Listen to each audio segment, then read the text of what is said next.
Bonjour à toutes et à tous et bienvenue sur Démontrez-vous, le podcast qui explore l'univers des montres du chanfrein à la boucle. Je suis Edouard, entrepreneur, passionné par les montres depuis plus de 30 ans et avec ce podcast, je donne vie à un rêve, celui de rendre l'horlogerie accessible et passionnante, quel que soit votre niveau de connaissance sur le sujet. Démontrez-vous le podcast, c'est chaque vendredi dès 6h.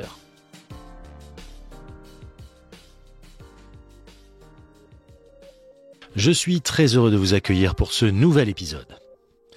Comme vous le savez, l'épisode de la semaine dernière a été diffusé en audio, comme chaque semaine, sur les plateformes habituelles, mais aussi et pour la première fois en vidéo. En effet, je voulais tester ce format et avoir vos retours. Et votre réponse a été très claire. Je tiens d'ailleurs à vous en remercier. Vous en voulez plus en ce sens. Et ça tombe très bien car j'ai plein d'idées de sujets et de formats que j'ai hâte de diffuser. Juste pour préciser, pour l'instant, les épisodes longs resteront en audio seulement, bien qu'ils soient dispo sur la chaîne YouTube, mais ils ne sont pas filmés. En revanche, les sujets plus courts, les battles, les revues, à la sauce DMV bien sûr, et autres seront proposés en vidéo. Et là, j'ai déjà dans les tuyaux des vidéos qui vont être diffusées très bientôt et qui devraient vous plaire. Comme chaque semaine, je vous dis merci de vive voix. Merci à tous ceux qui prennent quelques secondes de leur temps afin de noter et commenter le podcast. Que ce soit sur Apple Podcast, Spotify, YouTube ou encore par mail ou en DM. Je lis chacun de vos messages et réponds à vos DM, même si cela peut prendre parfois un peu de temps. Donc merci si vous avez déjà apporté votre contribution et foncez, notez, commentez si ce n'est déjà fait. Et maintenant, place à l'épisode 79. Cette semaine, je vous propose un échange assez différent de ce que vous avez l'habitude d'entendre. Je reçois Paola Lena, associée d'OnTime Consulting, un organisme de formation et de coaching haute horlo. Qui de mieux pour avoir des éclairages sur ce secteur en plein changement que les points de vue d'une personne au cœur du réacteur. Mais plutôt que de longs discours, je vous livre ce bel échange. Maintenant, je vous souhaite une très bonne écoute. Bonjour chers amis et bienvenue sur DMV. Comme je le dis très souvent dans l'émission, dès le début, dès la création de DMV, l'objectif était de vous apporter une vision 360 de l'horlogerie. Et ça, je tiens vraiment à le garder à l'esprit, à ne jamais l'oublier. Une vision 360, ça passe par une variété importante d'acteurs, que ce soit les créateurs ou repreneurs de marques, les distributeurs, les horlogers ou même les amateurs. J'aurais peut-être même dû commencer par vous, les amateurs, tant vous êtes finalement le carburant de cette belle passion. Alors aujourd'hui, je vous propose une personne que je suis hyper heureux de recevoir, et ce pour deux raisons principales. Tout d'abord, mon invité est une invitée, fait assez rare pour être souligné dans cette industrie. Mais surtout, je pense que mon invité va pouvoir nous éclairer sur pas mal de sujets souvent soulevés dans l'émission, à savoir une vision de l'intérieur sur l'industrie horlogère, et vous allez comprendre pourquoi. Je reçois aujourd'hui Paola Lena. Paola, je suis super heureux de te recevoir dans DMV. Bonjour Edouard, merci beaucoup. Je suis hyper heureuse d'être là. Un peu stressée quand même, mais heureuse. T'as vu, c'est ce que j'allais dire, t'as vu, j'ai mis la barre assez haute. Je t'ai mis un genre de pression d'entrée de jeu, t'as vu, tu vas devoir nous apporter des éclairages, donc là je t'ai mis une bonne pression. Avant qu'on commence, et pour que les auditeurs comprennent bien de quoi on parle, en quelques mots, tu es depuis bientôt 3 ans et demi associé chez OnTime Consulting en tant que CEO, Chief Operating Officer, c'est-à-dire que tu es responsable de toute la partie opérationnelle de la boîte. OnTime Consulting, c'est quoi ? C'est un organisme de formation et de coaching focusé sur l'industrie du luxe et plus particulièrement sur la partie haute horlogerie. J'ai bon ? Exactement. Alors, bon, pour le titre COO, c'est LinkedIn, hein. C'est vraiment le titre LinkedIn. C'est LinkedIn, c'est le titre générique, tu sais. T'as un CEO en général. Après, dans les faits, on est deux. Donc, C'est vrai. Elle est COO et en fait, ils sont deux, quoi. Et en fait, on est deux.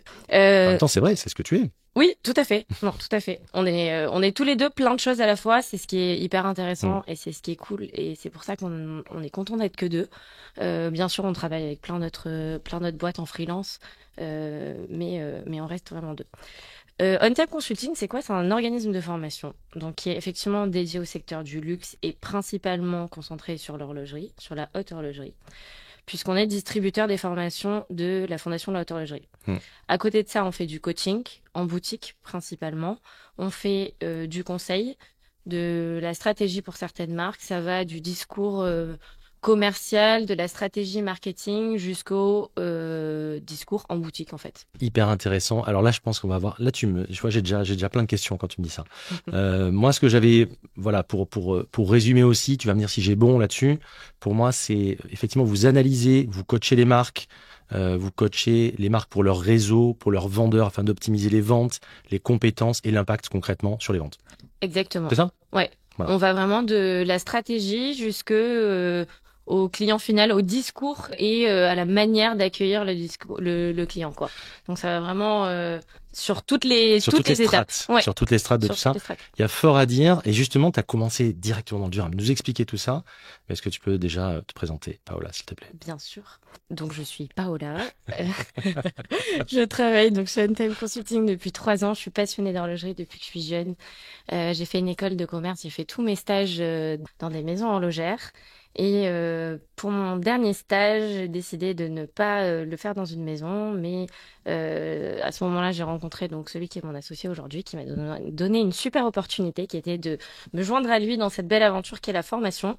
Et donc, il m'a un peu embarqué sous son aile. Il m'a donné cette opportunité-là et on s'est lancé dans Untime Consulting. T'es marseillaise à la base, c'est ça? Ouais. Ah, d'accord. EM Lyon, c'est ça que t'as fait, je Ouais, crois. c'est ça. Donc en bonne lyonnaise temporaire, t'as fait Crésus ou pas? Non. Pas Crésus. Je suis pas restée longtemps à Lyon. Je suis vite partie à l'étranger. Ouais. C'était vraiment, je faisais mes 3-4 mois de cours par an et après c'était échange universitaire, stage, etc. J'avais qu'une envie, c'était de bouger à l'étranger. Donc j'ai fait pas mal à l'étranger plutôt. D'accord. La personne dont on parle, Olivier Talon, c'est ça? Qui lui a commencé fin 2017. Ouais. L'aventure donc tout seul, c'est ça? Ouais, tout à fait. Et il avait besoin de quelqu'un, et c'est là que tu es arrivé, que tu interviens. Exactement. Lui, à la base, il est travaillé à Hong Kong chez WC, puis Roger Dubuis. Après, il est rentré en France. Il est parti sur une autre activité, aucun rapport. Et il a commencé en à côté à faire des formations pour la Fondation de la Haute Horlogerie. Il voyait qu'il y avait de plus en plus de demandes et de besoins. Et donc, pendant que je terminais mes études et lui encore avec son autre activité à côté, on a commencé à travailler ensemble. Au bout d'1 an, on a fait un point. Moi, je finissais mes études et on a décidé de s'y mettre à 100% tous les deux. Donc, lui a lâché, non, il a arrêté ce qu'il faisait, avant à côté. Il a tout plaqué. Ça sent. Et go. Non, ça sent la rupture conventionnelle, ça. C'était son business aussi à lui. Il a gardé ses parts. Il est juste parti de l'opérationnel. Il s'est concentré à 100% dans la formation. Et donc, on s'est lancé comme ça. D'accord. Donc, vous lancez ça. Enfin, lui commence par lancer ça. Ouais. Il commence par quoi? Parce qu'en fait, ce qui est le plus dur dans votre activité, j'ai l'impression, dans la tienne, c'est de comprendre le spectre de tout ce que vous couvrez. Vous avez commencé par quoi? Parce que vous n'avez pas commencé par tout couvrir dès le départ. Non. Alors, c'est la formation par la Fondation de la Haute Horlogerie qui nous a ouvert beaucoup de portes. Donc la porte d'entrée, c'est la FHH. Ça a été, oui, Olivier a commencé avec ça. Moi, quand j'ai commencé à travailler avec lui, il y avait que les formations de la FHH. C'est pas nous qui sommes arrivés en tapant aux plus grandes maisons en disant « Hello, c'est Olivier et Paola, vous voulez qu'on vous aide ?»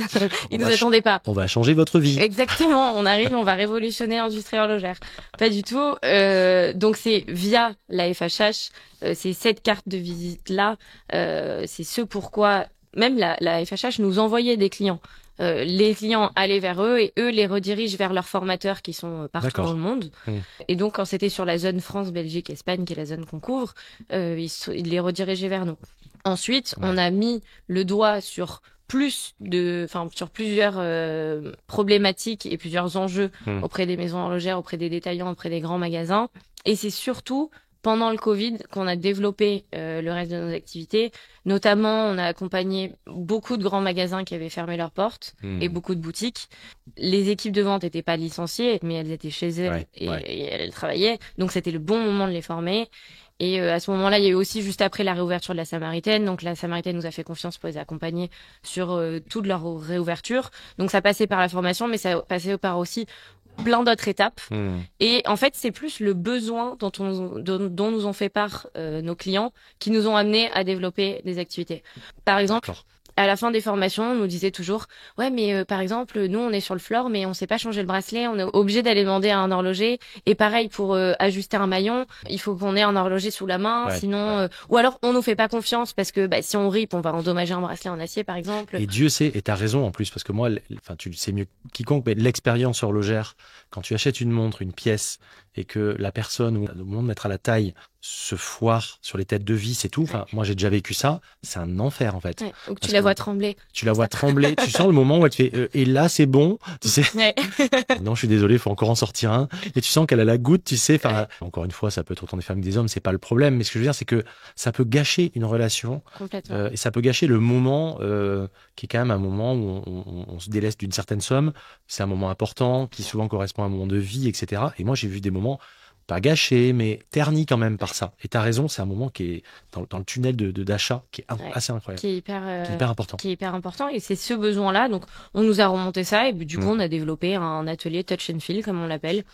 Cet après-midi, là, au moment où on parle, Olivier est en train d'en faire un au bon marché, par exemple. Donc, il sort son petit, pas son établi, hein, son plateau, ses outils, et puis on s'entraîne.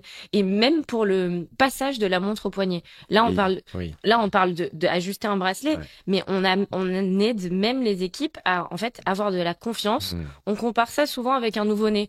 Quand vous êtes, je sais pas, un bébé qui vient de naître, vous voyez à l'hôpital les sages-femmes qui prennent le bébé, elles le prennent, elles le tournent, elles le changent, machin, avec beaucoup de confiance.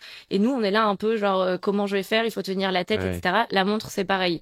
Donc on apprend, voilà, vous prenez le poignet, vous passez la montre comme ça. Il faut cette confiance-là, sinon l'expérience effectivement elle est ternie parce que vous avez en face de vous quelqu'un, vous avez l'impression qu'il est pas à l'aise avec l'objet qu'il a dans les mains, et en réalité vous attendez de cette personne-là, pour accompagner ce moment important dont tu parlais, qu'elle soit hyper confiante, qu'elle sache ce qu'elle fait jusqu'au bout, quoi. Et les marques sont quand même pendant longtemps, alors tout n'est pas parfait, encore une fois on va en parler, les marques pendant longtemps sont quand même passées largement à côté de cette expérience. C'est-à-dire que on sous-estimait les bienfaits de cette expérience. C'est un moment, et j'en parlais avec, j'avais il y a 1 an à peu près, les Gentlemen Investisseurs, qui sont des personnes qui sont dans l'IMO, qui ont un podcast aussi, Tony, je salue au passage, et qui expliquaient l'expérience qu'ils avaient eue quand ils étaient allés acheter une speed, etc., qui était extraordinaire, la petite bouteille de champagne, le petit rituel, si tu veux. Et à l'inverse, Florian, qui me disait quand il avait acheté une sub récemment, un des collectionneurs, qu'elle était quasiment cachée encore dans la boîte en carton. Enfin, je dis, mais attends, je te montre. Alors, c'est déjà des sommes, 10 12 000 balles. Et on me la donne dans un carton. Il faut quasiment que je me cache parce que les autres vont mal prendre que j'ai une sub avant les autres, etc. Il y a cette problématique-là aussi. C'est un truc de fou. Donc, il y a quand même beaucoup à faire. Et effectivement, je ne l'avais pas vu sous cet angle. Et effectivement, je m'étais jamais posé la question. Pour moi, ça faisait partie du cursus classique, mais effectivement, ils sont pas formés à l'origine comme ça, les vendeurs? Il n'y a pas aujourd'hui de cursus de vente en horlogerie. Donc, t'as sub de luxe, mais c'est pas spécialisé. Non, c'est pas. Ouais. Et c'est dans les tuyaux pour nous en tout cas. C'est pas un scoop. 10 minutes de podcast, on est sur un scoop.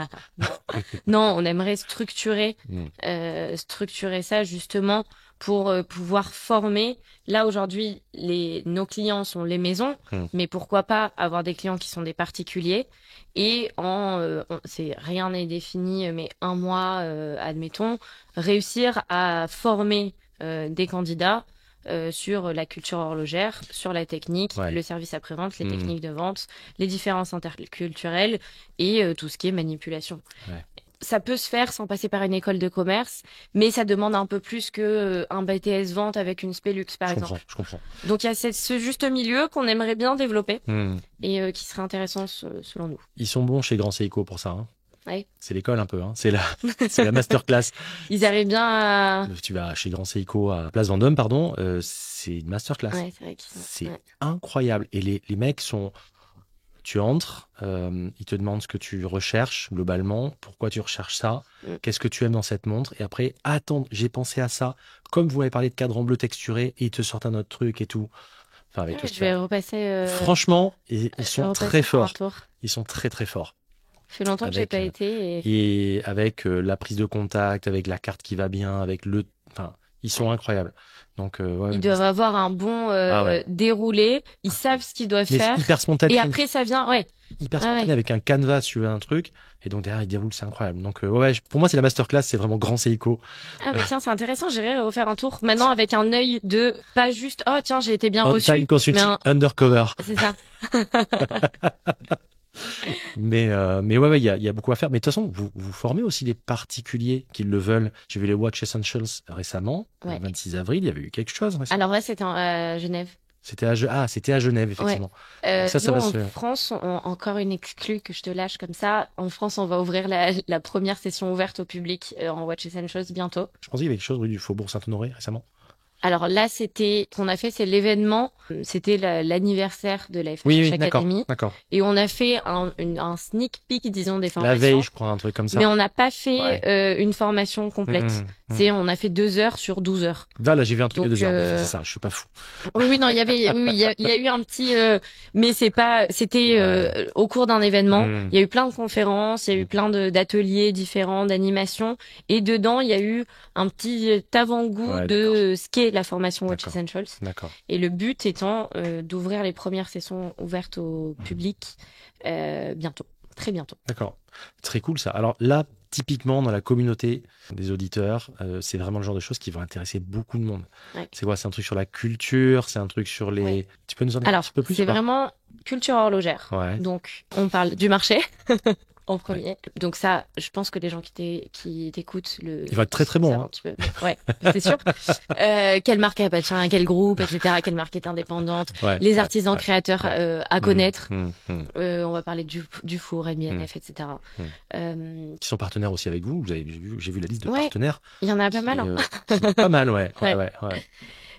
Donc le marché, comment est composé le marché? On parle de l'histoire de l'horlogerie, comment les hommes ont commencé à mesurer le temps et l'évolution de la mesure du temps. Comment à la même période, 2 personnes situées à l'opposé du globe ont réussi à compartitionner le temps de la même manière et à faire les mêmes observations. C'est passionnant. Donc l'histoire de la mesure du temps, la terminologie adéquate, comment fonctionne réellement une montre. Donc tout le jargon, etc. Ouais, tout le jargon. Okay. Comment fonctionne une montre mécanique, donc tous les organes. Avec des ateliers, je suppose, des trucs comme ça un peu, c'est ça? Alors non, là il n'y a pas d'atelier. D'accord. L'explication, de la transmission de savoir, etc. Exactement. Okay. Donc vraiment comment s'articulent les organes entre eux et comment ils font fonctionner la montre. Les complications horlogères. Dans le niveau 1, on couvre pas, on va pas aller faire des calculs, etc. Mais on couvre, c'est une introduction aux complications horlogères. Les matériaux, les propriétés de chaque matériau, pourquoi dans tel cas on utilise du platine et pas de l'or, etc. Les différents alliages, les décorations horlogères, quelles sont les différentes techniques, pourquoi, comment, et les performances, donc tout ce qui est étanchéité, COSC, etc. Ouais. Et on termine par les icônes horlogères. Trop bien. Petite histoire sur les. Et ça dure combien de temps? 1 jour et demi. Et à l'issue de ce jour et demi de formation, ils ont une petite formation, ils ont un petit. Il y a l'examen de certification qui s'appelle de Watch Advisor, donc de la Fondation de l'horlogerie. Et à la fin, on passe un examen, donc il y a 120 questions et en fonction, on n'a pas cet examen. Il n'y a pas de mention, c'est binaire, tu l'as ou tu l'as pas. Exactement. D'accord. Ouais. Donc on l'a ou on l'a pas. Ok. Pour les particuliers, c'est histoire de pouvoir avoir sa note et être content de se dire si on l'a ou si on l'a pas. Sans se la péter un peu. Exactement. Et pour les pros, la fondation a réussi à ce que ça devienne vraiment reconnu. Et donc quand on postule dans une maison horlogère et qu'on a le Watch Advisor ou le Watch Spécialiste, un RH, il va savoir ce que ça veut dire. Et c'est comme si on dit je parle anglais ou j'ai eu 95% au TOEFL. Ouais. Voilà. Ouais. Oui, j'aime les montres, mais en plus, je sais. J'ai le CIFIC ou j'ai le TOEFL et tout, et à ce moment-là, j'ai le truc aussi. Pass with distinction. Tu vois le truc. C'est ça. Ah, c'est cool. Non, c'est hyper intéressant. Je suis sûr que ça va intéresser beaucoup de monde, ça. Donc, tout ce qui est la partie réseau de distribution, donc vous formez les vendeurs, vous formez à accueillir, à recevoir, à faire le rituel. Ouais. C'est quoi t'as pas des petits tips à nous filer, des trucs comme ça un peu? Qu'est-ce qui, les pièges dans lesquels ne pas tomber là-dedans? T'as des choses ou pas comme ça? Pour, admettons, des personnes en boutique? Ouais. Alors là, je vais parler vraiment en expérience personnelle, ce que j'ai pu observer. Déçu et où t'as envie où tu te dis finalement ça peut être amélioré. Alors, de tomber déjà sur quelqu'un qui est pas forcément passionné, ça moi ça me déçoit toujours, mais c'est pas un type à donner. Je peux pas dire à quelqu'un soyez passionné. En revanche, on essaye en formation de faire un petit peu allumer l'étincelle dans les yeux. Donc quelqu'un qui va venir d'une autre industrie et qui a pas forcément d'attrait particulier pour l'horlogerie, on va essayer d'allumer cette petite étincelle et de faire en sorte que on lui donne les outils pour que derrière il aille s'auto-former aussi en plus et qu'il reste passionné. De toute façon, il apprendra moins bien s'il est pas passionné à l'origine. Clairement, tu t'imprimes moins les choses. Complètement. Ouais, d'accord. Mais on essaie en tout cas, même si c'est pas de le passionner, mais par tout ce qu'on va expliquer, par tout le savoir-faire qu'on va mettre en avant, etc. On va essayer de titiller sa curiosité au moins. D'accord. Donc ça aussi un truc qui personnellement me fait pas rêver en boutique, c'est qu'on me récite soit l'histoire de la marque mais en mode je suis matrixée par la marque, donc je vais te faire un récit d'idéalisation 100%. C'est horrible. Et notice. Que des specs. Ouais. Ou c'est une 42 et tant, machin. Alors, c'est bien de les savoir, évidemment. Oui. Au contraire, c'est décevant. Je suis déjà rentré dans des boutiques où tu demandes à la personne c'est quel diamètre. Il dit, je sais pas, il va chercher la doc. C'est insupportable. Quoi. Ouais. Mais oui, le truc genre, celle-ci, vous regardez un peu. Ah, celle-ci, elle est sympa. Oui, celle-ci, alors il y a 48 heures de réserve de marche. Trop de specs, tu la spec. C'est ça. Donc ça. Ouais. Et en vrai, le plus important, c'est confiance. Donc nous, on essaye de former. À l'issue des formations, on s'attend pas, surtout sur la culture horlogère, on s'attend pas à ce que la personne ait tout retenu. Et surtout toutes les dates, elle retiendra jamais tout. Sûr. Mais on veut lui donner de la confiance pour qu'elle ait de la confiance. Vu qu'elle a de la confiance, elle va prendre du plaisir. Quand elle va prendre du plaisir, ça va se transmettre, ça va se voir. Ça va se sentir. Ouais, t'as raison. Et du coup, on va se sentir bien avec cette personne-là et ça va se faire seul. Donc, les marques viennent vers toi par l'intermédiaire de la FHH en général. Ouais. Ils te disent, je voudrais ou lancer un produit ou former mes vendeurs, etc. C'est quoi les questions qui arrivent le plus souvent? Les problématiques auxquelles sont confrontées les marques le plus souvent et ce pourquoi elles viennent vers vous, c'est quoi en général? Culture horlogère. Ouais. Ça, c'est Des vendeurs? Ouais, des vendeurs. Ça, c'est le premier. Beaucoup de gens même qui travaillent dans l'industrie depuis longtemps, qui connaissent plein de choses. C'est pas, je veux pas dire ils savent rien, ils connaissent plein de choses. C'est parcellaire, quoi, un peu tout. Mais de temps en temps, il y a ils ont un peu de mal à remettre les connaissances dans les bonnes cases, disons. Donc, mais c'est ce qui est aussi chouette avec cette formation, c'est que du coup, elle peut être dédiée au newcomers comme aux gens qui ont 10 ans de boutique. Parce qu'on va toujours apprendre. En réalité, on va toujours apprendre. Même sur l'accueil. Tu sais, c'est comme, je sais plus qui me dit, oui, mais il ou elle a 20 ans d'expérience. Mais si depuis 20 ans, tu fais de la merde, en fait. Ouais, le permis de conduire. Demain, on te demande de passer le permis de conduire. T'as 50% des gens qui ne l'ont plus, hein. Ouais, c'est sûr. C'est sûr. Tu t'as grillé 3 feux rouges en venant ici, c'est ça? Je suis marseillaise. Oui, c'est vrai. C'est quoi un feu? Pourquoi il y a un feu? Ça sert à rien. C'est la loi du talion, tu sais. C'est celui qui regarde le plus méchamment l'autre pour passer en priorité. Et après, c'est le SAV. Alors, putain, le SAV. Ah là là là là. J'ai envie que tu m'en parles du SAV. Qu'est-ce que tu peux... Le SAV, c'est... Personne ne veut le faire. En boutique. Mais ils sont cons, parce que le SAV, c'est le meilleur moyen de fidéliser sa clientèle. L'upsell et le repeat order, la vente additionnelle, c'est le meilleur moyen, c'est le plus facile moyen de ce qu'on dit toujours, c'est que on peut acheter sa montre n'importe où, on la fait réparer à côté de chez soi. Donc pour fidéliser une clientèle locale, il n'y a pas meilleur que le SAV. Ah ouais. Et un bon SAV, c'est un client qui va revenir, c'est évident. Mais bien sûr. C'est un moyen. Alors là, je parle du SAV quand il y a un souci, mais il y a aussi le garder le contact avec le client, le faire revenir en boutique. Chez Cartier, ils ont mis en place un truc qui est super, ça s'appelle le contrôle de fonctionnement.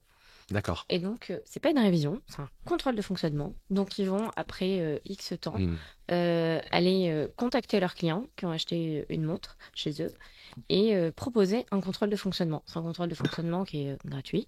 À l'issue, s'il y a un souci, ce ne sera pas gratuit, évidemment, à part si c'est encore... Ce ne sont pas des philanthropes jusqu'à nouvel ordre, mais... Mais c'est un super moyen de garder le contact avec le client. De renouer le truc. C'est tout bête. Tu fais du repeat order, tu fais de l'upsell. À mon avis, allez, 1 fois sur 3, tu fais du repeat order ou de l'upsell, j'en suis sûr. Ouais. Peut-être qu'on leur demandera les chiffres un jour, j'aimerais les avoir un jour, mais je suis sûr qu'ils en font. Tu vois, moi, c'est mon obsession des chiffres, c'est mon côté marketeur, ça qui ressort à chaque fois. Mais ça, c'est intelligent parce que, comme tu dis, le SAV, le support en général, c'est très bien quand tu as une panne, etc. Mais déjà, ces montres-là, globalement, elles sont données pour une fiabilité.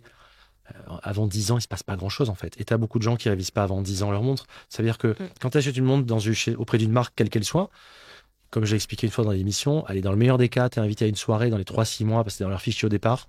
Et puis tu es invité une fois et terminé, quoi. Et tu vas avoir une nouveauté qui en plus généralement a rien à voir avec ce que tu as acheté, tu en as rien à faire. Tu prends 2 petits fours de machin, tu reviens plus jamais et tu les vois plus et le lien est rompu. C'est con parce que tu vas aller voir que si tu as un problème, après, donc tu vas les voir dans de mauvaises conditions, mais au contraire, je trouve que le truc de Cartier il est hyper intelligent. Il faut arriver à faire ça. Et ça, c'est un truc que vous tendez à généraliser, à demander de plus en plus? Alors, nous, on demande pas mal conseils. aussi compliqué. C'est facile de dire il faudrait faire ça, ça, ça. C'est aussi Oui, il y compliqué a à gaffe gérer. au con, je suis d'accord. Par exemple, même sur la gestion SAV d'un client pas content qui rentre en boutique, par exemple, on privilégie toujours, on conseille toujours d'accueillir le client à part pour pas qu'il y ait un client qui râle à côté d'un client qui est en train d'acheter quelque chose. Mais enfin, ça, c'est quelque chose, c'est au cas par cas. Tu peux pas conseiller ça à une boutique où il y a trois fauteuils. Enfin, c'est Ouais, pas il y a 20 possible. mètres carrés. Voilà. C'est pas possible. Donc après, on adapte et c'est la même chose pour. Il faut trouver un moyen d'incentiver Les vendeurs. les vendeurs, Mm. parce que bah ouais, aller voir un client pas content qui vient parce que ou même il faut juste changer sa pile et se dire que du coup il accueille pas le client d'à côté qui potentiellement va acheter Ouais, tout à fait. et donc il sera pas commissionné. Tout à fait. C'est aussi plein de choses à prendre en compte Mm. et c'est assez compliqué. Moi, ce qui me fait halluciner surtout, c'est quand je vais souvent dans des maisons horlogères, enfin chez des AD et compagnie, je demande à essayer une montre. Alors, ils sont toujours très gentils, il y a pas de souci, mais il y a aucune découverte. Ouais. Mais moi, qu'est-ce que vous aimez dans cette montre? Parce que je dis, Grand Seiko, pour ça, ils sont très bons. Ouais. Ah, vous aimez plutôt les cadrans bleus, ok.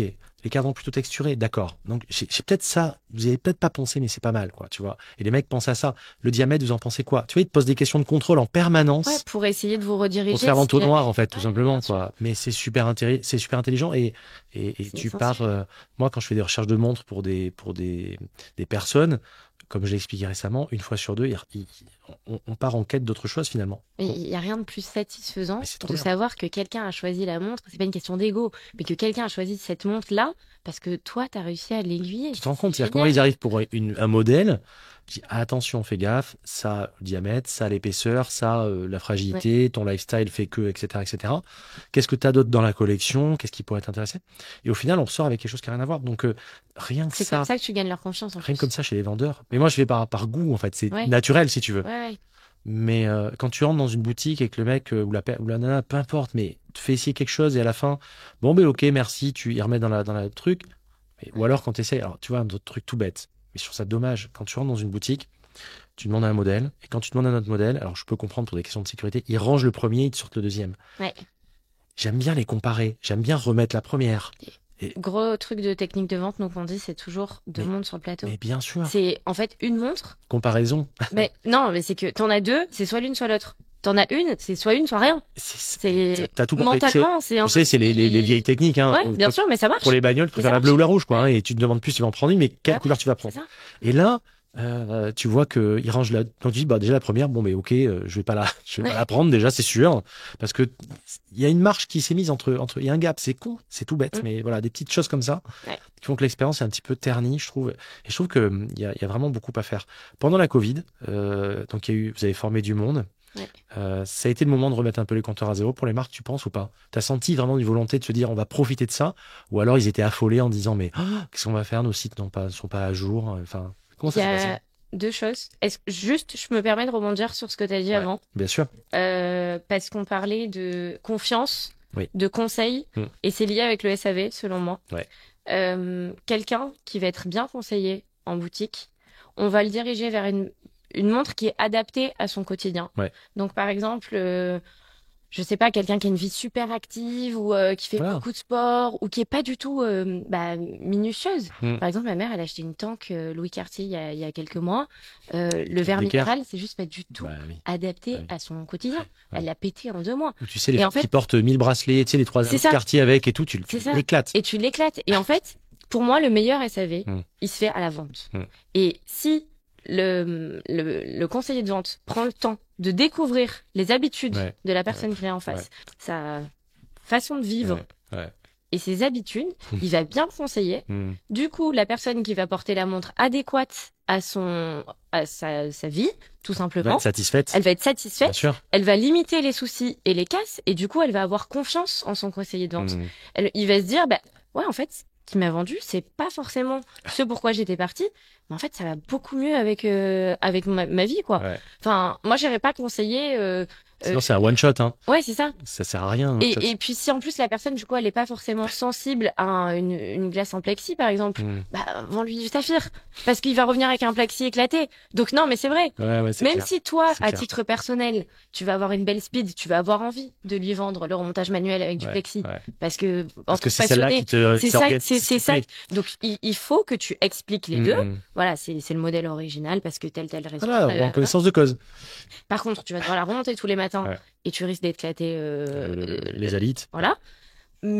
Donc pour toi, peut-être je pense que ça c'est mieux. Exactement. Bah, la personne, elle va faire son choix en connaissance de cause. Et pour moi, c'est le meilleur SAV déjà. Ça me fait rire parce que je souris depuis tout à l'heure. Ça m'a fait popper, tu vois, une vieille histoire comme ça. J'avais acheté une bagnole avec mon frère il y a longtemps de ça à une mamie qui s'était fait vendre par le concessionnaire la voiture que lui il aimait. Elle lui avait acheté, elle avait 80 balais et elle avait acheté une Golf 3 GTI 16S de siège Recaro machin, tu sais le Et en les fait, petits enfants qui sont venus. Et en fait, ils étaient rentrés chez la concession Volkswagen à l'époque, et ça valait un bras à l'époque. Et elle rentre dans le truc et elle dit vous avez besoin de quoi? Ah ben nous quand on rentre sur l'autoroute, on a envie de pouvoir dépasser sans s'emmerder quoi. C'est juste ce qu'il vous faut, vous inquiétez pas. Et il envoie une Golf 3 GTI 16S Match Edition 1, tu sais, le truc mais full option, pas de clim évidemment à l'époque et tout, avec les sièges en carbone et tout. Et elle l'a vendu, elle avait quelques centaines de kilomètres et le mec voulait pas la reprendre après. Et c'est typiquement, voilà, le mec, il a vendu ce qu'il aimait lui. Il a des gens de 80 ans, en fait. Tu vois, c'est pas adapté. C'est exactement ça. Donc, oui, non, effectivement. Et je trouve que le conseil d'avoir toujours 2 montres au moins sur le plateau, c'est énorme, quoi. Parce que, je te dis, quand ils ramènent systématiquement, et je reviens, vraiment, sur Grand Seiko, pour moi, qui est quand même une masterclass, comme je dis, ils te laissent les 3 montres. En sortant, et pendant que tu essayes, ils te disent, alors, quel est votre sentiment? Tu vois, qu'est-ce que vous en pensez? Question ouverte. Et c'est même pas machin, c'est quel est votre sentiment, quoi. Et donc, voilà. Tu sais, moi, j'ai formé des commerciaux pendant très longtemps. Donc, quand je vois ça, je me dis, demain, j'ai une boutique, je sais où je vais aller chasser. Je vais prendre la main. Mais chez nous, bientôt. Bah, évidemment. Mais de toute façon, tu vas, bien sûr. Non, par contre, je vais aller voir. Allez voir. J'aurais fait un bon coup de pub, je pense. Je dis même 3 montres au départ. Oui, une c'est qui parfait. fait rêver. Ouais. 2 à comparer. Un outsider. Et exactement. Et après, mais jamais une. Jamais. Tu vois, tout bêtement, j'étais allé récemment voir la BB54 en 37 mm et j'ai déjà la 58, mais je l'avais pas avec moi et la personne me l'a ressorti pour le montrer à côté, me dire les différences, etc. Mais pas qu'en mode spec, mais en mode voilà, regardez sur le poignet. Et souvent, et ils te disent, mais faites une photo, allez-y, faites un vrai shot parce qu'ils savent très bien que c'est pas un one shot, tu vois. C'est rare que tu arrives en te disant, tiens, bim, je prends celle-là, one shot. Alors, sur Tudor, c'est un peu moins vrai. Il y a du one shot quand même. Mais tu comprends ce que je veux dire. Donc, c'est assez malin de faire ça et surtout de pas laisser espèce de blanc aussi. Alors, je sais pas si vous voulez former là-dessus, mais je trouve que la personne qui est en face, t'essaies la montre, il y a un blanc, et puis c'est en mode, bon, dépêche-toi d'essayer, je puisse la remettre en vitrine, quoi. Alors, on essaie tellement, on leur donne pas, on fait pas un kit de survie genre de la drague où tu dois combler les blancs. Mais en revanche, on leur donne tellement normalement d'outils qu'ils ont de quoi rebondir. Ils ont de quoi rebondir et surtout, encore une fois, on leur donne des outils pour essayer qu'ils prennent du plaisir. Et s'ils prennent du plaisir, c'est comme un date. Hein. Si tu prends du plaisir et que t'as confiance en toi, normalement, il n'y a pas de blanc. Ou le blanc, il est... Les blancs qui font, tu sais... T'as pas besoin de préparer les phrases au cas où. Normalement, ça vient pas. Ils disent dans Pulp Fiction, je déteste les blancs, tu sais. C'est ça. Un truc, c'est exactement ça. Et normalement, ça doit se faire naturellement. Et encore une fois, avec des questions ouvertes. Vraiment, quel est votre sentiment par rapport à ça? Et la personne va te livrer des trucs. Il est là pour prendre du plaisir. Il est vraiment là pour prendre du plaisir et pour se faire plaisir. Enfin, je trouve qu'il n'y a rien de mieux que les jobs. C'est quand j'étais gamin, moi, je me disais, je veux faire un job où je rencontre les gens quand ils sont dans ces conditions-là. Et quand j'étais gamin, quand tu partais en vacances, tu dis, mais le mec, il est ce que tu veux, géo, j'en sais rien.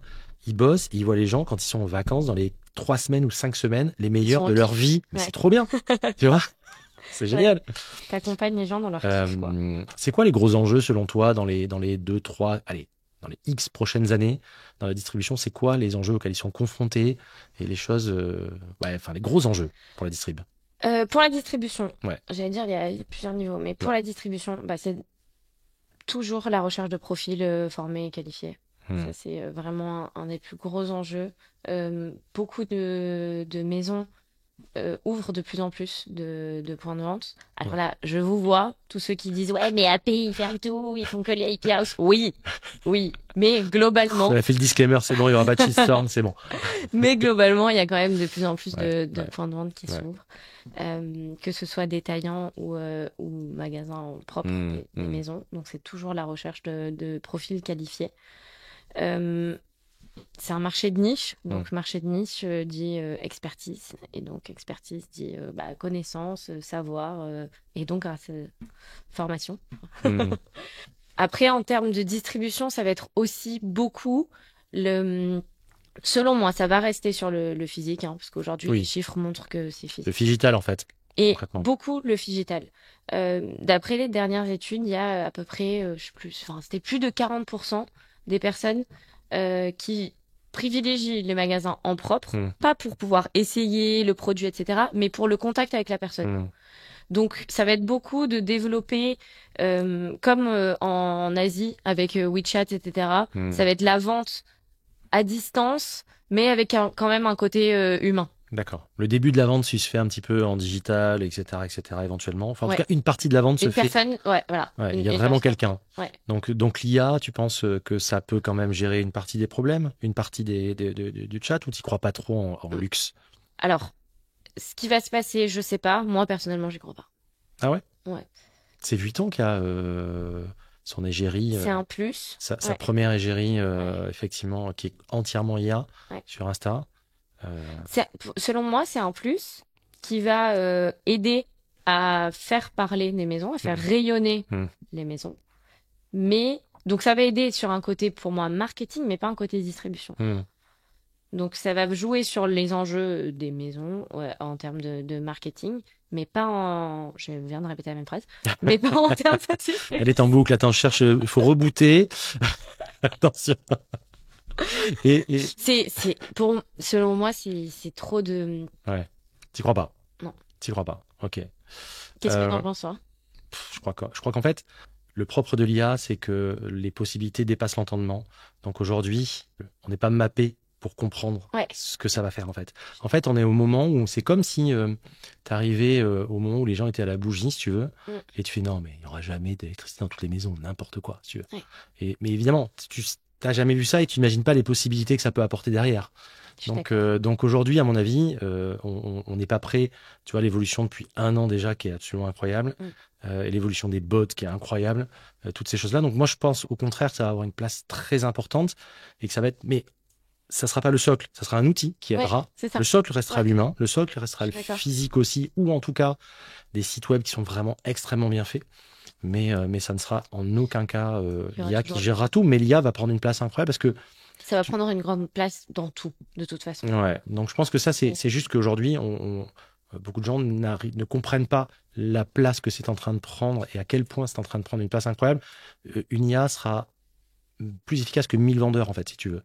Tu prends, ils l'ont pris par exemple, chez les médecins. Ils ont fait des personnes qui avaient des cancers ou des choses comme ça. Ils ont fait tous les tests et ils ont mis ça auprès de plusieurs dizaines de médecins avec verdict et pour diagnostiquer des cancers, par exemple. Et avec l'IA, et les diagnostics sont 100 fois meilleurs avec l'IA. 100 fois meilleurs en quelques secondes.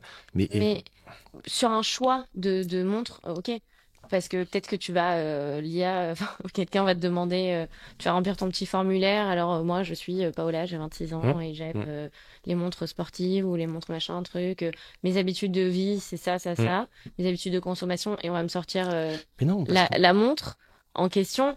Mais c'est pas, enfin, dans la distribution, quand on achète une montre, c'est pas ce à quoi on s'attend.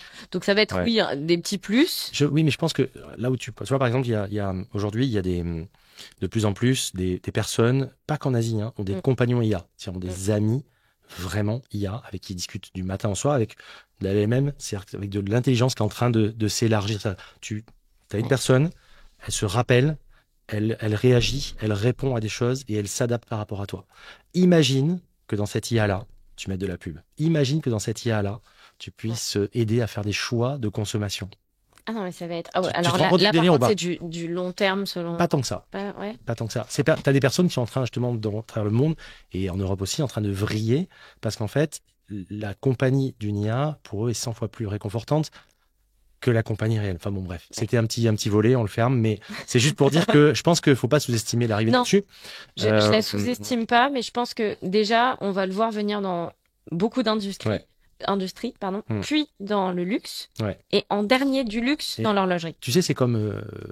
Donc on aura le temps. Je suis un tout petit peu plus âgé que toi, c'est comme quand on a eu l'arrivée au départ d'Internet vraiment qui s'est implanté. Au début, les gens disent, mais attendez, Internet ne fera jamais de vente en fait. Ouais. Tu vois, et parce qu'on ne pouvait pas imaginer le délire que ça allait être. Ouais. On ne pouvait pas imaginer en 95 que tu allais avoir un téléphone, tu allais tout faire dessus et que finalement tu sors sur ton téléphone, tu es perdu quoi. Ouais. Tu vois, donc je pense qu'on est à cette aune-là, on est à ce niveau-là. J'aime quand même à penser que dans l'horlogerie, j'espère, mais je me trompe l'humain restera au centre. Mais j'espère que l'humain restera au centre. Bien sûr. Et que ça restera. Aujourd'hui, enfin, je veux dire, une montre, ça sert à rien. Entre toi et moi, c'est, enfin, pas grand monde regarde l'heure sur son. Si on veut une montre vraiment très, enfin, l'heure de manière très juste, on regarde son téléphone. Donc c'est pour un moment, c'est pour l'émotion. L'émotion, peut-être que un compagnon virtuel arrivera à la donner, mais ça serait triste. Il y a une forme de tristesse. Ouais. Donc j'aime à penser qu'on va rester. Pas ce truc-là. Je te dis juste qu'aujourd'hui, là où je te rejoins, je me fais l'avocat du diable, c'est que on est sur un achat plaisir, un achat qui ne sert à rien. Ouais. Donc, on va avoir des personnes qui vont privilégier la relation humaine et on a un retour à l'humain de toute façon.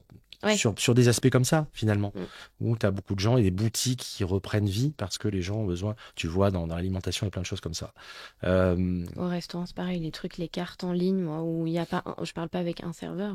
C'est terrible. C'est l'enfer. Chacun, tu sais, prend le QR code et tu es avec des potes et chacun est sur son téléphone en train de commander. Regarder le menu. Alors oui, c'est plus efficace. D'accord. Mais bon, je vais pas au restaurant pour que ce soit efficace. Je vais au restaurant passer un bon moment. Et pour moi, les montres, j'espère que ça restera pareil. Mais il y aura évidemment des évolutions. Ouais, bien sûr, bien sûr.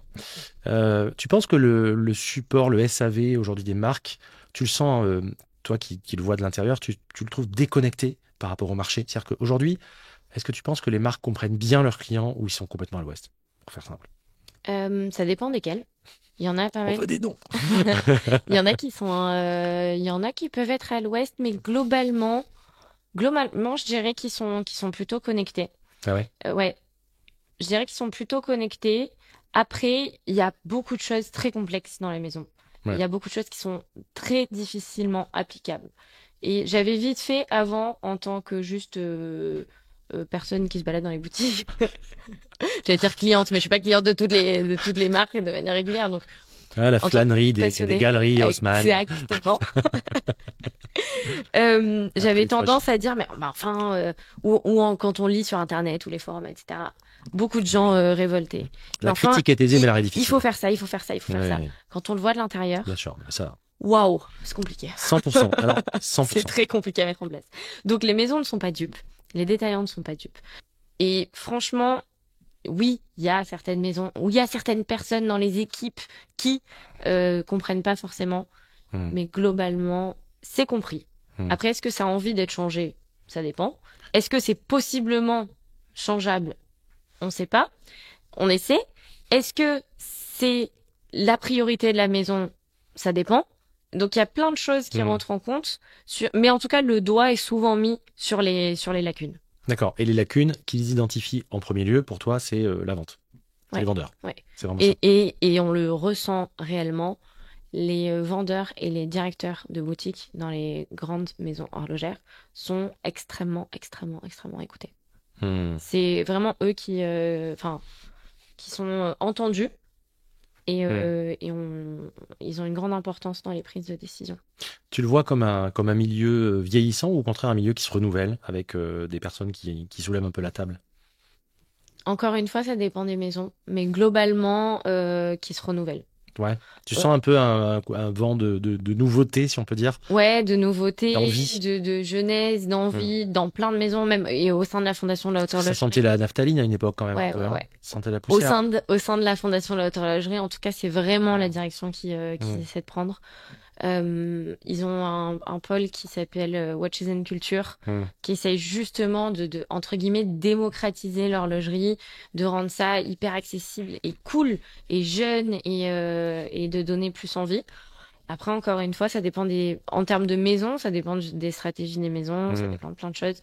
Là, on vient d'accompagner l'ouverture de la nouvelle boutique IWC.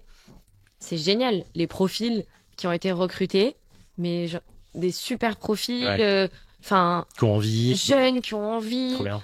pas forcément qui viennent. Il y a des gens qui viennent de l'horlogerie, d'autres pas, mais des profils vraiment top. Et on sent par le recrutement que ça a envie, quoi. Ça a envie de faire bouger. Le grand gagnant dans les années à venir, qu'est-ce qui fera plus que les autres selon toi? Selon moi, mais après c'est peut-être biaisé par mon métier, c'est qu'il aura une énorme... ça passera par l'éducation. L'éducation aussi bien de ses vendeurs et de ses équipes, mais aussi de ses clients. Je trouve ça hyper important. Il y a pas mal de maisons qui l'ont compris. Le but, c'est pas de faire une leçon de morale à tes clients, mais c'est qu'ils sachent et qu'ils prennent confiance de ce qu'ils achètent. Et c'est comme ça qu'ils continueront d'acheter. Pas parce que c'est super cool d'avoir une Royal Oak. D'ailleurs, c'est ce qu'essaie beaucoup de faire Audemars Piguet en faisant venir certains de leurs clients les chercher, pas à la manufacture, mais au Brassus, et visiter le musée, etc. Pour qu'en fait, les clients se rendent compte qu'ils n'achètent pas une Royal Oak parce que c'est à la mode et qu'ils ont réussi à l'avoir. Mais pour ce qui est Audemars Piguet, pour ce qui est la Royal Oak, pour ce que ça représente, pour tout le travail qu'il y a eu, donc on va visiter le petit atelier avec le... Patek le fait aussi, etc. Ouais. Et je pense que les maisons qui vont vraiment sortir leur épingle du jeu, ça va être des maisons qui mettent vraiment en avant leur savoir-faire et qui expliquent et qui montrent les coulisses Mettre de l'humain, tout simplement, comme tu disais, finalement. Et c'est ce qui va faire, selon moi, la passion sur le long terme, enfin l'attrait pour certaines maisons sur le long terme, et que ça va pas faire des comme ça, vous voyez pas, mais ouais. Il y a une sinusoïde. Les montagnes russes. Ouais, les montagnes russes avec à un moment c'est à la mode parce que j'ai fait le bon partenariat au bon moment, et puis 2 mois après, non, finalement c'est pas ça parce que j'ai fait le pas de travers en marketing. Non, c'est pour le travail de fond. Ouais. Et c'est comme ça que je fidélise, et c'est comme ça même que je vais chercher des nouveaux clients et des jeunes. Mais comment Audemars Piguet, ou d'autres d'ailleurs, comment aujourd'hui ils peuvent sciemment, d'un côté, shortlister et inviter des gens à des events, et de l'autre, tendre une carte quand tu rentres dans la boutique? C'est contre-productif, tu crois pas? Je parle pas de cette marque en particulier, mais ce principe de tiens, prends la carte et puis tu prends rendez-vous, t'es gentil. Non mais l'humain, il est loin là quand même, tu vois ce que je veux dire. Va sur un site web pour prendre rendez-vous, quoi. Au secours. Ça c'est pas à charge quand je dis ça. Hein, non, mais ça fait partie justement des choses dont, en fait, les maisons ont conscience, mais c'est le meilleur moyen de canaliser qu'elles ont trouvé, qui était adapté à leur manière de fonctionner. Et c'est là où elles sont pas dupes, elles savent que c'est pas idéal, mais elles essaient justement par l'expérience en boutique, par les IP House, etc. Et par toute la cérémonie, normalement, s'ils suivent les guidelines, on est censé quand même passer un super bon moment. C'est pour ça. En fait, ils sont bons après, une fois que tu as passé l'entrée du videur, en gros.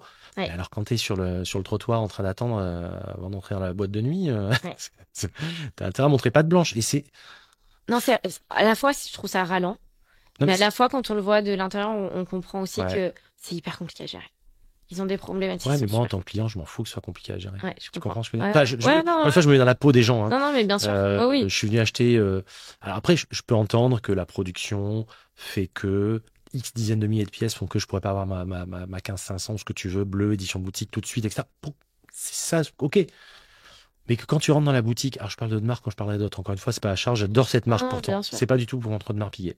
Mais je trouve que le premier lien avec le client, qui est un client qui aime ta marque, qui va dépenser de l'argent et qui en plus est le meilleur porte-voix de ta marque, c'est lui dire tu dégages, tu prends une carte, tu prends rendez-vous sur Internet. Waouh, c'est violent. Hein. Non, ils sont censés faire. Non, mais j'ai pas dit qu'ils faisaient ça. Non, mais je dis ça moi aussi, je fais l'avocate alors que, j'attends tout sous la pluie, rue Royale, j'attends tout sous la pluie puisqu'on m'a pas fait rentrer dans le sas. Je trouve ça dommage en fait. Il pleut quand même. C'est ça que je trouve dommage. Je peux rentrer dans le sas au moins. Mais bon, c'est dommage. Ouais, c'est dommage. Ils sont. Ouais. Qu'est-ce qu'ils ont comme alternative par rapport à ça? Parce que, en fait, ils ont, comme je dis toujours, 10 fois plus de personnes qui veulent la même montre, des collectionneurs qui ont 10 fois plus de montres qu'avant, et un monde qui est en train de se développer 10 fois plus vite avec des pays qui avant n'étaient pas clients. Donc ça, en fait, et eux, ils font à peu près les mêmes nombres de pièces qu'avant. Donc il y a un goulet d'étranglement à un moment. Comment faire avec ça? Je sais pas. La solution, elle est complexe, hein. Elle est très complexe. Elle est très complexe. C'est garder l'attrait, parce que le but ne tourne pas non plus d'un coup de faire une surproduction. Non, mais bien sûr. Garder cet attrait-là, pouvoir faire rêver des gens qui seront même peut-être jamais clients. Faut continuer de les recevoir. Puis ils encouragent la contrefaçon, malheureusement, c'est ça. Ouais. C'est vrai. C'est ça qui est dommage, je trouve. C'est que en faisant ça, tu as des gens qui disent j'ai pas envie d'attendre. Et puis voilà. Et puis ça va encourager des gens qui vont les vendre aussi en disant j'ai une édition boutique à vendre. Boîte papier. C'est terrible. Ouais. C'est affreux, quoi. Mais ça, ils se battent vraiment contre ça. C'est terrible, hein, ce fléau de la contrefaçon. Bon, on va pas rentrer dans ce débat-là aujourd'hui. On en a déjà parlé dans l'émission plein de fois. Mais je pense que c'est aussi un des gros fléaux. Alors là, tu vois, je pense que justement, toute la blockchain pourra arriver à... Moi, j'en suis convaincu à trouver une solution par rapport à ça. Ça serait top. Ouais, ça sera vraiment bien. On a fait un petit tour distribution. Est-ce que des points sur lesquels tu peux aborder qui te semblent intéressants par rapport justement à On-Time Consulting, ce sur quoi tu peux aider? Parce qu'en fait, tu aides pour des lancements aussi, c'est ça? Lancement de modèles, etc. Mais vous êtes en side à ce moment-là et vous les accompagnez, ou vraiment vous prenez en main et en charge entièrement le lancement d'un produit? Non, on est en à côté. On est... En side, ouais. Oui, par exemple, le lancement de la tambour. Ouais, septembre 2023. De Louis Vuitton. On ne savait pas ce qui allait être lancé. C'était exceptionnel. Et on a fait un tour d'Europe, enfin même plus, qu'on allait à Dubaï, pour préparer toutes les équipes de vente au lancement. Mais on ne savait pas sans savoir. On nous a pas mis ça à la confidence. Incroyable. Et personne ne savait. C'est pire que la sortie de l'iPhone, quoi. Et les équipes de vente ne savaient pas. On savait qu'il y avait un gros lancement. Ouais, vous doutiez, il y avait des fuites quand même. On préparait. Ouais, vous doutiez qu'il y avait... Ah ouais, incroyable. Après, on a fait le lancement de la J12 33 mm en auto. Les directives étaient, on garde le quartz, il y a l'auto, il y a un écart de prix qui est pas énorme. Comment on vend l'auto sans dénigrer le quartz? Oui. Comment on vend le quartz sans downgrader l'auto? Exactement. Donc, quel discours à apporter? Donc, on les a aidés sur le discours à apporter. On présente notre point de vue. Ça va avec des études comparatives, etc. Ce qui est notre valeur ajoutée, parce qu'une maison va avoir du mal à se comparer à d'autres et à oser parler des autres maisons. Nous, on met les montres, voilà, la céramique. Vous faites votre céramique, il y a ci, il y a ça. Le mouvement, il y a ci, il y a ça. Le casque, tout. On parle de tout. Et par rapport au prix, on le compare aux modèles qu'on va juger être les... Je comprends. Comment dire? Ouais, tu fais un mapping en fait des montres qui sont à peu près la même gamme de prix, le même type de matériaux, la même cible, etc. Exactement, pour vous dire, regardez, vous êtes vraiment pas mauvais, les gars. Tu fais un SWOT en fait, c'est ça, d'accord. Ah, ok. Et donc et de ça en découle un discours qui ensuite va être répandu aux boutiques. D'accord. Mais en micro-brand comme ça, ou en indépendant, haut de gamme, vous en avez un petit peu qui vous consultent ou pas? Ou c'est moins la tendance? Non, on n'en a pas. Aujourd'hui, on n'en a pas. Ça serait génial. Rêve. Ah, moi, ce serait un rêve de pouvoir accompagner une petite maison. Enfin, d'ailleurs, il faut que j'arrête. Je dis en plus, ne n'appelez jamais les petites maisons. Les artisans créateurs, ce serait un rêve. Pouvoir accompagner une maison comme ça, ce serait génial. Ce serait génial. Si vous m'entendez, ça viendra. Mais je pense que surtout, sur des maisons comme ça, tu as une latitude supérieure en plus. Et je trouve que les grosses maisons, et là c'est moi qui le dis, en plus parfois s'interdisent. C'est vraiment un biais cognitif. C'est vraiment une croyance limitante de leur part de s'interdire des choses. Et en fait, il faut au contraire s'ouvrir le truc. Et s'ouvrir et pas hésiter parfois à se mettre en danger sur des choses. Et au final, tu te rends compte que ça marche. Question forcément que je trouve intéressante. Quelle est la place, alors sans deux temps, quelle est la place selon toi alors je déteste le terme, des influenceurs, des créateurs de contenu là-dedans? Et est-ce que tu penses que c'est une place dont les marques sont conscientes ou pas du tout aujourd'hui? Certaines maisons le sont. Alors, moi, je distingue. Ouais, j'adore certaines maisons. T'es normande, toi, non? Suisse. Alors, je distingue déjà les influenceurs, on va dire, lifestyle. Oui, non, mais d'accord. Ouais, mais tu as raison. AP, rares influenceurs avec qui ils travaillent, ce sont des influenceurs très quali, Oui. mais lifestyle, rien à voir avec l'horlogerie. C'est Alors vrai. oui, qui ont une appétence pour C'est l'horloge, mais lifestyle. Je trouve ça super quali, d'ailleurs. Et après, il y a les influenceurs horlo. Je suis un peu mitigée. Je suis partagée sur le sujet. Il faut, selon moi, il faut que les marques, alors elles en ont conscience. Il faut qu'elles choisissent bien les profils et il faut bien sûr. que les influenceurs fassent aussi attention à ne pas parler d'une marque juste parce qu'ils sont payés, quoi. Oui, mais ça évidemment. Parce qu'on voit de plus en plus, Mais tu sais aujourd'hui, je pense que, comme je te le disais un peu en off, je pense que les auditeurs en général ou les watchers qui sont sur YouTube et compagnie ont quand même développé pour beaucoup un radar à sincérité. Ouais. Le mode dropshipping, tapinage à outrance, il est quand même derrière nous globalement. Mais on le si voit. tu veux. Moi, je le trouve. T'en as encore je le beaucoup, vois hein. beaucoup dans l'horlogerie. Mais t'en as. Ouais, oui, c'est un truc de fou. Il y a des lancements récemment. Je te dirai en off que j'ai vu très récemment. Je n'en peux plus, quoi. Mais je sais de quoi je parle. Qui sont des voilà, bref. Mais si tu veux, je pense que ça encore pour moi, c'est un autre débat. Mais partant du principe, moi, c'est plutôt la prise de conscience. C'est-à-dire que on voit des marques aujourd'hui qui sont quand même vachement à faire des doubles pages dans Elle, dans Figaro, dans des trucs. C'est pour leur image. Ils veulent pas pour leur image travailler avec des Je influenceurs. suis d'accord, mais l'image, c'est la trame de fond. En fait, faut que tu sais, c'est comme pour tout, faut que tu aies une trame de fond, un récurrent, et ensuite, tu as quelque chose qui est variable et qui va... Mais ils ont l'impression que... C'est rassurant pour eux, ils le font depuis 40 ans. Ouais, et ils ont l'impression qu'avec des influenceurs, ça va impacter leur image. Et encore J'espère une fois, que ça va impacter leur image. Et ouais, mais négativement. Et encore une fois, c'est encore quelque chose sur lequel ils savent mettre le doigt dessus. Mais pour X ou Y raison, ils agissent pas en ce sens. Mais ils savent que c'est important. Parce que c'est l'inconnu fait peur. En plus, c'est un peu un saut dans le vide parce que t'as des... Tu sais, les créateurs de contenu, dans l'horlo notamment, c'est quand même encore aujourd'hui pas très professionnalisé. Ouais. Et donc, quand t'as une marque de haute horlo ou même d'horlo, attention, je vais te confier le vieux vase et je sais pas ce que tu vas faire avec. Donc, je pense que ça viendra avec la professionnalisation et la coagulation de tout ça. Mais à aujourd'hui, là où je te rejoins, c'est que hormis des gros ou des personnes de confiance, tu as quand même beaucoup d'amateurisme dans ce genre de choses. Au global, je parle. Mais après, pas forcément dans l'horlo, je parle. Ils sont pas non plus fermés. Moi, j'ai eu des propositions alors que j'ai quasiment pas de followers. Ça doit être parce que je suis une fille. Toi, t'es une fille qui influence, toi. Toi, je sens que t'es Mais j'ai eu des propositions de maisons hyper chouettes en plus. Mais donc ils sont pas complètement fermés. Effectivement, par contre, il y a une crainte. Il y a une crainte de ne pas savoir.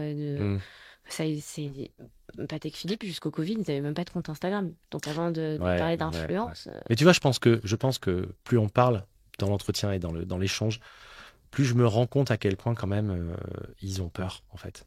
On est à l'aune d'un nouveau monde digital, vraiment où il y a des changements en ce moment qui sont palpables. C'est-à-dire que 2024 n'est pas 2023, qui n'est pas 2025. Et les les marques sont vraiment encore à s'agripper en disant jusqu'ici tout va bien, quoi. C'est ça, mais en fait, il y a aussi un truc. La phrase n'est plus d'actualité. Légitime quand même. Depuis tout à l'heure, j'ai l'impression de défendre, mais c'est pas. Non, et moi, c'est pas du tout. De nuancer. Parce que maintenant que je vois l'autre côté, j'essaie aussi. Mais ils ont terriblement besoin de toi, justement. J'espère. C'est que ça marche. Comme ça marche. Comme ça, il y a de la croissance. Comme ça va de mieux en mieux chaque année, pour la plupart. Donc, pourquoi est-ce qu'on prendrait le risque de se tirer une balle dans le pied? Il y a des maisons qui ont été. On en parlera sûrement plus tard. On verra pourquoi, mais Hublot. Il y a des maisons, elles ont pris des risques, elles se sont tirées 2 balles dans les 2 pieds seules, et aujourd'hui c'est lynchage d'Hublot. Donc je pense qu'il y a pas mal de maisons qui se disent aussi, pourquoi je vais aller me mettre dans la sauce comme ça alors que moi tout va bien. Oui. C'est lâche, hein, c'est lâche. Ça chante. Bon, c'est pas lâche, mais c'est un peu, c'est de la couardise, on va dire. Ouais, c'est un petit peu, je suis d'accord. Ce que je veux dire, c'est qu'aujourd'hui le sol se dérobe sous les pieds de certaines marques. Elles ne se rendent pas complètement compte encore, mais ça va vite en fait. C'est ce qui est assez déstabilisant aujourd'hui, c'est que les choses vont très vite. Tu vois, on parlait d'hier, on parlait d'achat, du digital, de tout un tas de choses comme ça. Aujourd'hui, de plateformes d'achat, de funnels et compagnie. Et tu te rends compte que moi, il y a des choses que je pouvais dire il y a un an, je peux même pas dire maintenant en fait, parce que ça a changé à une vitesse folle. Alors que et c'est en ce sens-là, je sais plus avec qui j'en parlais récemment, justement par rapport aux cours toi qui as fait le M Lyon, tu le sais, mais moi j'ai fait un cours de marketing à l'époque, c'était encore à peu près d'actualité, mais les cours, quand ils sortent, il faut 3 ans à peu près pour développer un cours d'une école. Ouais. Quand il sort, en fait, il est déjà obsolète. C'est-à-dire que le cours que les personnes de l'M Lyon de maintenant vont avoir dispensé est un cours qui date de la Covid, Ouais. mais au secours, en fait. Ouais. Donc Ça n'a plus rien à voir. ça n'a plus rien à voir. Tu vois, donc je pense qu'il y a toute cette prise de conscience aussi, mais ça va venir. Mais comme tu dis, ça se renouvelle, ça va venir. Et c'est là où, à mon avis, vous avez une carte à jouer, vous, et la partie FHH et la partie on-time consulting, qui est vertigineuse, en fait. Ouais. Tant mieux pour toi. Boulot. C'est cool. Ouais, bah ouais. Je pense que je vais rejoindre la team, moi. On s'éclate. Ton quotidien, c'est quoi la vie de Paola chez OTC? La vie quotidienne, Ouais. oh là là, elle est pleine. J'ai pas deux journées pareilles en réalité. Parfois, tu prends la flotte en scooter, ça je sais. Voilà, il y a des moments super cool, il y a des moments beaucoup moins cool. Il y a beaucoup d'administratifs en tant qu'organisme de formation français. Je dis casquette, forcément, les deux. Ouais. Non, rien ne se ressemble. En ce moment, je suis pas mal dans je suis dans le cursus et j'espère avoir le niveau pour devenir bientôt formatrice certifiée FHH. Ouais. Donc, en ce moment, je me concentre sur ça. J'ai fait pas mal de ventes aussi les week-ends en à côté pour justement. Tu vas dans les boutiques pour voir comment ça se passe? Je faisais de la vente j'ai fait 6 mois tous les week-ends de la vente. Wow. Pour pouvoir justement, c'est quelque chose qui me manquait. Ouais, c'est trop bien ça. Et en fait, qui suis-je pour pouvoir aller former des vendeurs sans être passé par la vente? Exactement. Donc c'était obligatoire et c'était top. Ça faisait des semaines un peu à rallonge parce que 6 mois, pas de week-end. Mais j'ai terminé, donc c'est bon. Mais c'était génial. J'ai adoré faire ça. J'étais chez Collector Square. Donc j'ai vu de tous les styles de pièces, de toutes les. J'ai vu toutes les Rolex. Non, mais j'ai vu il y a de toutes. J'ai vu toutes les AP, les Rolex et les Patek chez Collector Square. Vraiment, il y a de toutes les typologies de clients et de tous les styles de montres, de toutes les années. Donc je pense qu'ils doivent pas être mauvais à la vente, eux. Non. Je pense que je pense qu'ils sont redoutables. Je pense qu'il y a des. Il y a des super équipes. Ouais, je pense que les équipes sont bonnes. Les équipes de vente sont très bonnes. Ouais. Je pense que quand tu rentres et que t'es motivé, tu repars avec une montre directe. Ouais, souvent. Donc voilà, jamais pas trop de routine, des missions super variées. On essaie de développer de nouveaux formats souvent. On a développé une formation en ligne aussi. On a pris une équipe de production de cinéma. Ouais, j'ai vu ça. Pour faire donc la formation Watch Essentials, mais en ligne. 100% en ligne. Ouais. 100% en ligne. C'est trop bien ça. Avec quand même un côté. À l'issue du parcours en ligne, il y a un entretien personnalisé. Certification, un truc. Il y a la certification et avant, il y a un entretien téléphonique, en visio, avec un formateur certifié FHH pour discuter, poser ses questions, etc. pour quand même garder un petit côté humain. D'accord. On a vraiment voulu faire une vidéo avec une équipe de cinéma pour faire passer ces émotions-là dont on parle. Les images sont magnifiques. C'est une autre manière d'apprendre. Et on a essayé de garder quand même le côté humain. On essaie d'aller visiter, on va au Poinçon de Genève, on va suivre les différentes étapes du COSC.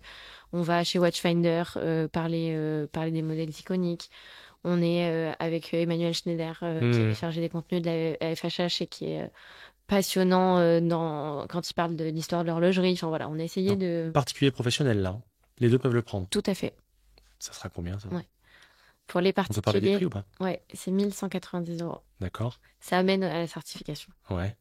FHH. C'est qui les particuliers qui font ça? C'est des passionnés. Des fous malades d'horloge, quoi. Ouais. Ou généralement, soit des gens en reconversion, soit des fous malades d'horloge, des curieux qui aiment bien les montres. Et, je vois bien le profil, j'en visualise quelques-uns que je... Tu sais, j'ai des personnes qui hop dans ma tête, là, quand tu dis. Ok. Ouais, donc ce genre de profil. D'accord. Hyper intéressant. C'est en combien d'heures de cours, alors, si on peut dire, de formation? Il n'y a pas de règles dans le sens où quelqu'un peut mettre, par exemple, j'ai filé les accès à mon père. Je pense que mon père, il peut mettre 2 mois. Pas parce qu'il est lent, mais parce que quand il lit une phrase. Parce qu'il est vieux. Non. Il n'est pas si vieux.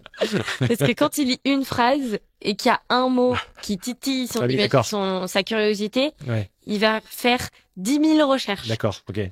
Alors avant c'était Wikipédia, enfin pas Wikipédia. Avant, c'était Larousse. Voilà. Après, c'est Wiki. Et là, s'il a découvert ChatGPT, alors je l'ai perdu. Ah bah là, c'est fini. C'est fini. Il a un abonnement ChatGPT 4 ou Totalement. Ah, d'accord. Là, c'est Donc mort. lui, par exemple, je pense qu'il me prend 3 mois à faire la formation parce que avec une petite info, il va énormément se Ouais, documenter. il va au fond des choses, quoi. Exactement. Ok. Donc ça dépend du niveau de base, ça dépend d'à quel point on a envie d'approfondir. Si vraiment on le fait pour le faire et qu'il faut le faire d'une traite, en 10 heures c'est plié. C'est pas le but. D'accord. Ah oui, d'accord. Donc, si t'es un peu déter, que t'es pas non plus à ouvrir ton wiki toutes les 15 secondes, tu peux arriver à faire ça Assez rapidement, en ouais. 2-3 jours, quelques heures par jour, et puis basta, quoi. Ouais, C'est ça, en gros. ouais. Parce que ça doit être dense, par contre, je pense. Hein. Ouais. Hmm. Rien que tout ce qui est histoire, etc. Le but c'est de retenir quand même les dates pour l'examen. Il y a des trucs Examen en ligne?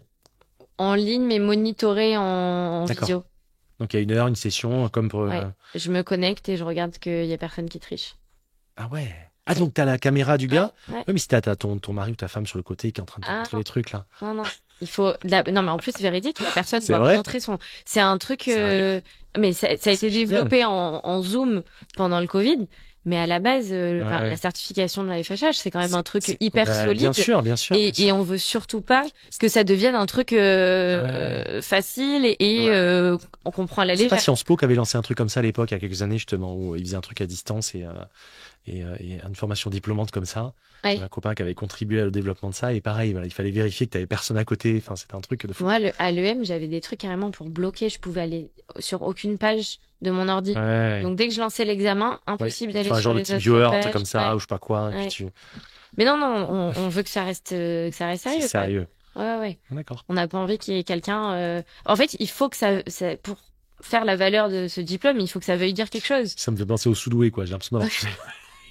Et si tout le monde peut l'avoir, ça vaut plus rien. Bien sûr. Et ça doit être un point de référence pour les pros. Et puis je pense Donc qu'en on plus, peut pas se permettre de. je pense qu'en plus les questions sont quand même formulées d'une certaine façon pour que tu fasses marcher ton cerveau aussi et que la bonne réponse c'est pas juste recracher l'info et le truc. Et en plus il y a un petit truc moi que je trouve très sympa qui a été à la base développé pour le côté pro, mais qui est cool pour le perso aussi. C'est on doit donner son pourcentage de sûreté. Donc je vais te dire par exemple. C'est quoi ça? Donc par exemple comment je sais pas. Est-ce que t'es un mec sûr ou une meuf sûre? C'est ça. Est-ce que tu fais le Sam parfois en soirée? Exemple tout bête, comment appelle-t-on la partie entre le cadran et la glace, machin? Tu mets le réo, je suis sûr à 100%, je suis sûr à moyen sûr ou pas du tout sûr. Et en fonction de ça, ça pondère ta réponse. Et si tu as mis la bonne réponse mais que t'es pas du tout sûr, tu vas gagner moins de points. Mais si t'as mis une énorme connerie et que t'as mis que t'étais sûr de toi, là on se dit qu'en fait, vu que ça a été développé pour les pros, c'est une grosse baltringue en fait. Mais non, mais si t'as faux et que tu dis que t'es sûr de toi, il y a rien de pire que quelqu'un qui te dit une énorme connerie en te regardant droit dans les yeux, super sûr. Je sais qu'on en a connu. Hein. Ouais. Et donc voilà. Donc et du coup, tu perds encore plus de points si t'as dit que t'étais sûr de toi. Donc il y a un petit côté quand même un peu. Ah, c'est vicieux ton truc là. Complètement. Donc c'est pondéré en fait. Donc si tu dis une connerie, les yeux dans les yeux et que tu dis je suis sûr de mon coup. Ah bah t'es mort. T'es mort. Putain. C'est de stress quoi. Donc ils ont la pression, ils sont à la maison en train de faire leur truc là ou au bureau, je sais pas quoi, mais ils ont quand même le stress. D'accord. Ok. Je pense qu'on a fait un bon tour là-dessus. Tu avais des choses à ajouter sur On Time Consulting ou pas? Écoute, là non. Si plus tard j'ai quelque chose, je lèverai le doigt. Eh ben, tu lèveras le doigt, pas de souci. On passe sur ton côté perso. Sur le côté, sur toi, ce que tu aimes. Je connais la Paola hors boulot. Comment ça a commencé tout ça? J'ai l'impression que ça a commencé tôt, tu m'as dit. Ouais. La passion des montres. Ouais. Ça a commencé assez tôt. Je sais pas, je dirais vers 15-16 ans. Ouais. J'ai commencé à... En même temps, t'es pas très vieille non plus. Non, ça fait 10 ans du coup. Voilà. Non mais à l'écouter, tu sais... Ouais, ça a commencé vers 15-16 ans. J'ai commencé à bien aimer ça. Sans trop rien connaître ou comprendre, j'aimais bien. Est-ce que tu as eu une Shame Watch pour commencer? Flic-flac. Ça va. Non, j'adore. J'avais une petite flic-flac rose avec des sourds. Guess? T'as pas une petite guess? Non. Non, j'ai jamais... Ouais, j'ai eu... Ah oui, Gucci. La montre Zadig et Voltaire. Ah oui, d'accord. la fausse Datejust. C'est ça. Mais je l'ai eu tôt, plus tôt. Quand j'ai commencé à bien aimer... Pour ce que c'était cher. Ouais. Ouais, c'était 250 Ouais, euros. ouais. Le design était sympa. Bah, c'est une Datejust, hein, donc Ouais, c'est ça. ni plus ni moins. Ouais. Et mais j'ai Ok. vite piqué, dès que j'ai commencé à vraiment aimer les montres, j'ai vite piqué celle de mes parents. D'accord. Vraiment, C'est laquelle? C'est quoi? j'ai piqué beaucoup une Explorer à un moment. D'accord. 36, donc? Ouais. Ouais. Et j'ai commencé à piquer celle-ci à mon D'accord. père assez tôt. Ouais. C'est une Submariner, Et tu on l'as voit pas. Ouais. C'est 610, j'ai pas bien regardé. Non, c'est une Non, c'est une 14. 14060. Ah, il n'y avait pas de date, j'avais pas M. vu. Ouais. 1460M, d'accord. Ouais. Alors, c'est vrai que chez Rolex, c'est un peu pas. particulier parce qu'il y a le Cyclope, on n'aime pas. D'aucuns disent que c'est bien, d'autres c'est moche. Après, chacun fait ce qu'il veut. Mais c'est vrai qu'une sans date, c'est pur. Ouais. Mm. Bah, surtout sur un poignet féminin avec date, moi, j'aime pas du tout, perso. Et alors, c'est quoi ta vision, justement? Alors, je fais un petit détour, on reviendra après Ouais. sur toi, mais c'est quoi ta vision de femme sur. Je vais te le faire, c'est terriblement sexy ce que je veux dire. Tu vois un mec, bien, mais qui a une montre, impossible. Est-ce que c'est un red flag? Bah ouais, putain, j'arrive. Tu sais, un mec, vraiment, tu vois, il a les bonnes fringues, les trucs qui tombent, c'est bien coupé, putain. Franchement, Et il a une putain de diesel. franchement, ouais, je peux pas. C'est trop dur. Hein. Mais C'est trop dur. je préfère mon mec, mais pas de montre. Voilà. Non, mais voilà. Et, Ouais. il porte une J12. Je suis pas sur un mec, c'est pas ce qui me C'est fait. laquelle? C'est laquelle? Une chrono. Ah, C'est pas ce qui me fait délirer. la Superleggera? Non, c'est même pas une. C'est une J12 chrono. D'accord. Simple. Noir, blanche? Noir. Ok. Il la porte jamais d'ailleurs. Il adore. Mhm. Il est pas confortable avec des montres. Il n'en porte pas. Des mariages, des baptêmes et des trucs comme ça, quoi. Ouais. Qui met avec. Ouais, de temps en temps, quand ça lui prend. Ou alors il met une. Mais en fait, ce qui est bien maintenant, c'est que les mecs qui aimaient pas les montres ou qui s'en foutent ou quoi, ils mettent les Moonswatch. Ouais. Et en vrai, je préfère qu'ils portent une Moonswatch qu'une montre Bon, diesel. par contre, il change le bracelet. Hein, Ouais, il faut changer le bracelet. parce que le bracelet, il est un Mais du coup, c'est marrant, c'est D'accord. bon. Mais ouais, non, j'avoue, la montre diesel, c'est trop dur. Ouais. C'est pas ça qui fera que. Non, mais je disais elle ça comme autre matchera chose, mais je veux jamais. dire. Ouais, non, mais diesel, c'est pire exemple. c'est pas vrai. Au-delà, ouais, 55. C'est comme si toi, je te dis une Daniel Wellington. Ouais. Fait que- Ah, c'est pire encore, Diesel, quand même. Ouais. Daniel Wellington, encore, ça a été. C'est vrai qu'on en a bouffé des Daniel Wellington à Paris avec les NATO dégueux. On en a bouffé. Il y en avait partout, quoi. C'était insupportable. Comme la Zadig et Voltaire, comme tu dis. Hein, ça a été vraiment les deux. Alors là, ces c'était deux-là, à fond. ça a été quelque chose de terrible. Hein. Ouais. À l'inverse, quelqu'un qui a une faute de goût vestimentaire, mais qui a une petite langue, tu vois. Une petite patek, un petit truc un peu d'éther. J'essaie de comprendre pourquoi. Non, non, Qu'est-ce justement. qui s'est passé? Mais justement, je vais me dire, c'est encore plus beau, sa passion, enfin son attrait Chaussures pour les plastique montres. boucarrée, une petite patek. Ben, je vais me dire, c'est encore plus beau son amour pour les montres, parce que ça veut dire que c'est pas une question de mode ou que d'esthétique, Ouais. mais ça va être plus loin. Lequel est le plus difficile à réparer, à rattraper? À ton avis? Le premier. Le premier qui est une montre. Généralement, tous mes potes ou copains ou quoi, qui aimaient pas forcément les montres, c'est quelque chose, je trouve, quand on te met un peu le doigt dedans, Ouais. où tu tombes, si t'es un peu curieux, tu tombes vite dedans. Donc ils ont tous, enfin mes potes ou quoi, mon entourage, tout le monde a un peu fini par bien aimer les montres. Et mon copain maintenant il regarde, alors il aime pas parce que ça le gêne au poignet, mais il regarde les montres, là il regardait la nouvelle Cartier toute bleue, machin. Ah regarde, elle est belle celle-là, machin. Donc ça n'appelle du pied, ça. Il veut que tu payes une carte. En ouais, fait. c'est ça. Voilà. Il y a pas moyen de. Elle est sympa celle-là. Ouais. D'accord. Ce que je trouve cool en revanche, moi, c'est que vraiment, maintenant, c'est devenu unisexe en fait. C'est-à-dire qu'il y a beaucoup de montres. Toi, tu portes une sub aujourd'hui. Ouais. L'histoire des diamètres, des tailles, des styles, maintenant, il n'y a plus de limite en fait. Non. Et ça, c'est génial. Un mec peut porter une 33 mm avec, et même au contraire, j'adore, tu vois. On moi, revient je énormément dans ça. Ouais, et je le dis et je le redis, moi, le nombre de fois où avant on me dit, ouais, c'est trop petit ce que tu portes et tout souvent je portais des trucs 33, Et maintenant 35, 36. on est ok. Et maintenant on me dit, ah, c'est trop bien. ce Ouais. truc-là. Tu vois. Ouais. Voilà. Mais- Retour au raisonnable au niveau des tailles, Ouais, ouf, ouais. et c'est pas mal. Il y avait moins dans ce sens-là il y a quelques années où les femmes ont porté plus de montres d'hommes, mais par Ouais. contre les hommes ne portaient pas. J'allais dire que c'est pas des montres de femmes qui portent, c'est des montres d'hommes anciennes Ouais, qui étaient à Bon, l'époque. en plus à l'époque où les hommes étaient des hommes, hein, si tu veux. Oui, oui. Je pense que demain, Ouais, bien sûr, il y a pas ouais. de. Non. Voilà, parce que C'est une question d'habitude. Après. bien sûr. Et en plus C'est c'est une question. tellement agréable à porter. Une montre en 33, 34, 35. Ouais, on Petite reste Patek pas. 96, un truc comme ça, Ouais. mais c'est juste incroyable à porter, quoi. Donc, toi, tu portes que celle-là tout le temps? Non. Ou tu changes un peu? Non, je D'accord. change. Je change, mais juste traumatisée des vols, des braquages, il m'est arrivé des mauvaises aventures. Donc tout est dans un coffre loin. Donc je vais changer, je les prends une à une. Donc je vais poncer elle pendant 2 mois. Surtout quand t'es en 2 roues. Ouais, l'été et tout, je fais gaffe. Ouais. Ah bah, celle-ci, après l'été, elle C'est rentre. mort. Elle Ouais, rentre c'est mort. Mais pendant longtemps, à Paris, j'ai pas fait attention. Mm. Marseille, j'avais peur parce qu'en plus, je me suis fait braquer à Marseille. Enfin, je m'en ai pris ma montre à Marseille. Mais Paris, j'avais l'impression d'être dans le monde du bisounours. Maintenant, je fais attention. Ouais, il y a eu un vrai changement quand même. Ouais. Attention. Ouais. D'accord. Donc, je porte mais toujours la fameuse Explorer que D'accord. je piquais à ma mère. Je porte ma première montre que j'ai eue, c'est une classique Fusion du Hublot. Ouais. J'aime bien. C'est une des rares hublots que j'aime pas à peu près. Ouais, je l'adore, moi. Ouais, c'est une des rares que je trouve, voilà, elle est cool, quoi, ça va, ça se porte. C'est la première montre que j'ai eue.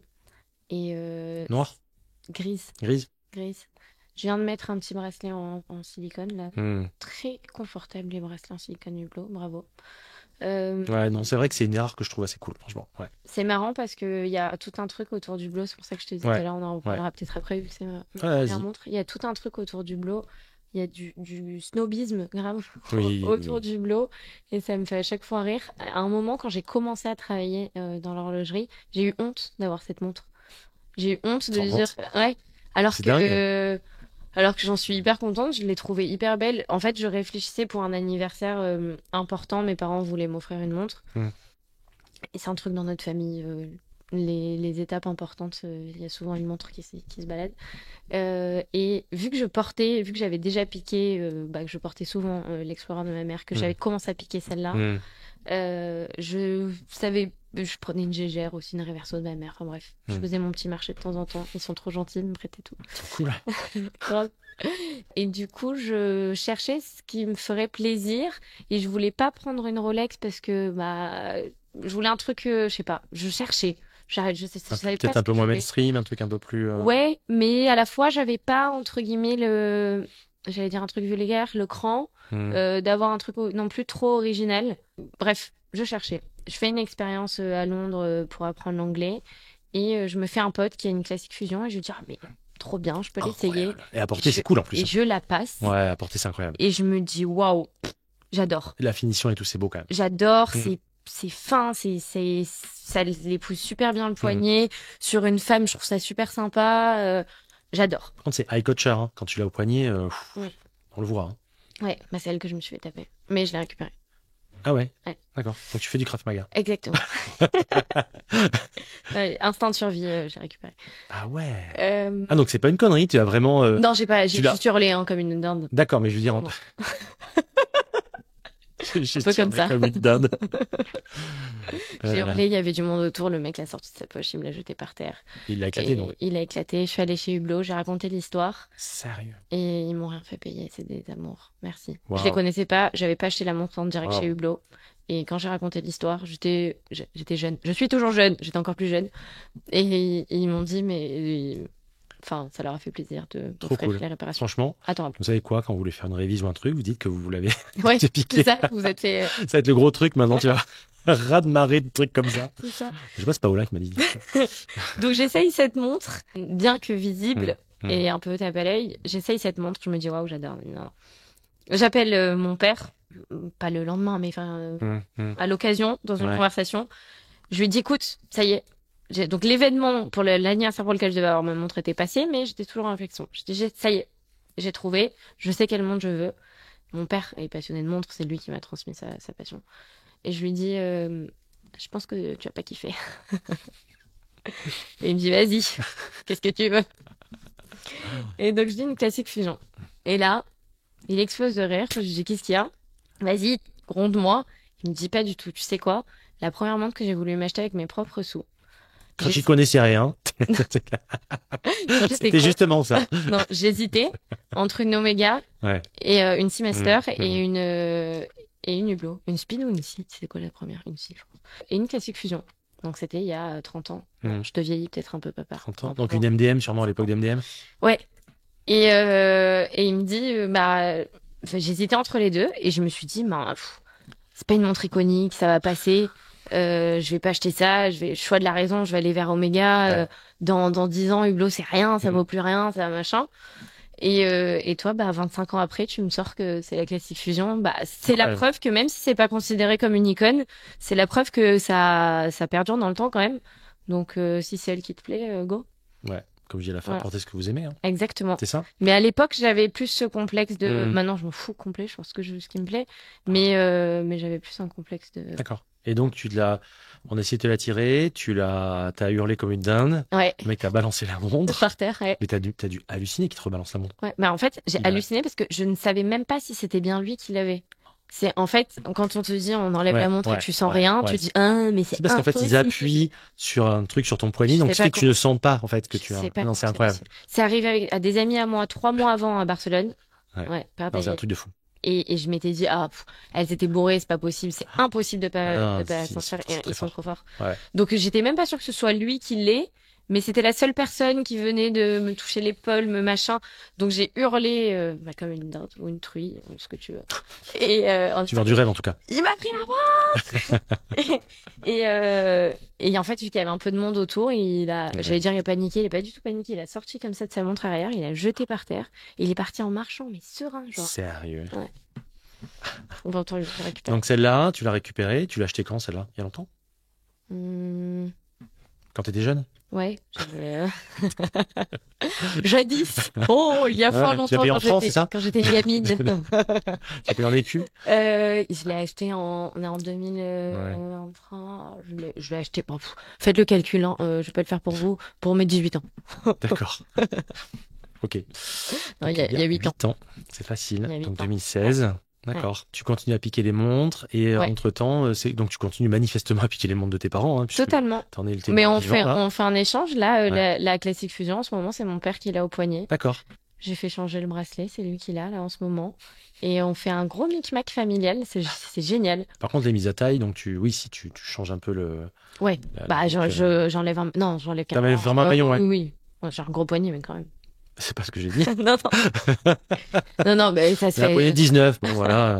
6 heures perdues, elle est bûcheronne dans les Vosges. On fait des ajustements. On fait des mises à taille très rapidement chez nous, pas de souci. Et on fait un beau micmac, entre tout le monde pendant longtemps. Alors là, ils sont plus ensemble, mes parents, mais pendant longtemps, ma mère qui avait offert... t'es gagnante au final, je pense.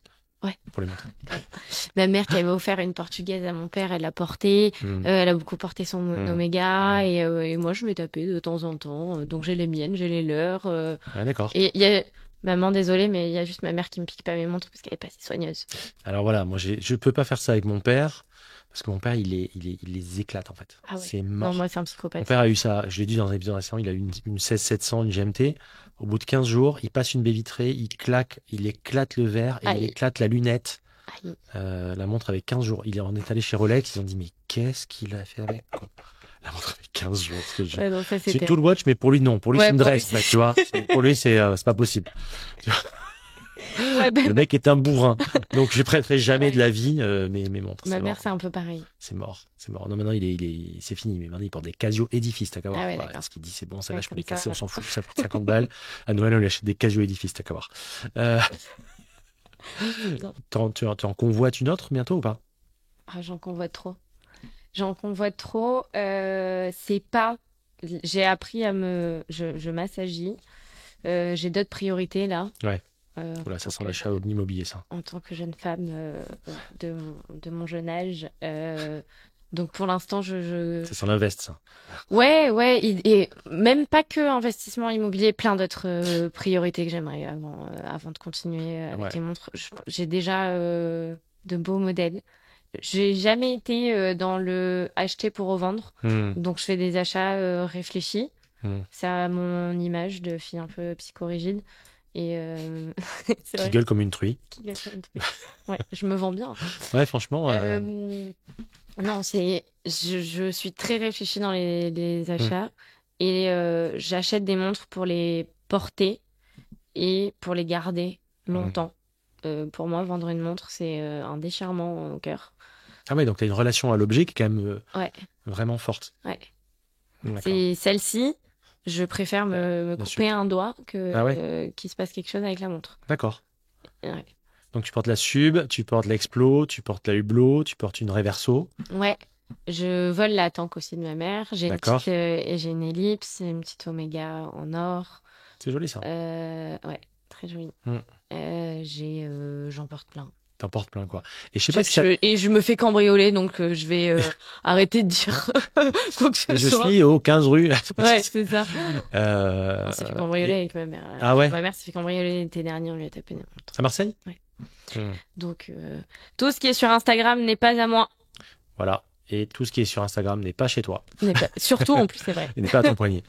Est-ce que tu as le syndrome? Alors moi, j'ai un petit peu ça maintenant, et encore plus étant en contact avec énormément de pièces, où finalement, au début, tu es très excité par toutes les pièces que tu vois. Ouais. Et puis à la fin, comme tu les essayes, tu les vois, on te les prête, tu les rends, etc., bah, tu as moins l'envie finalement d'en acheter.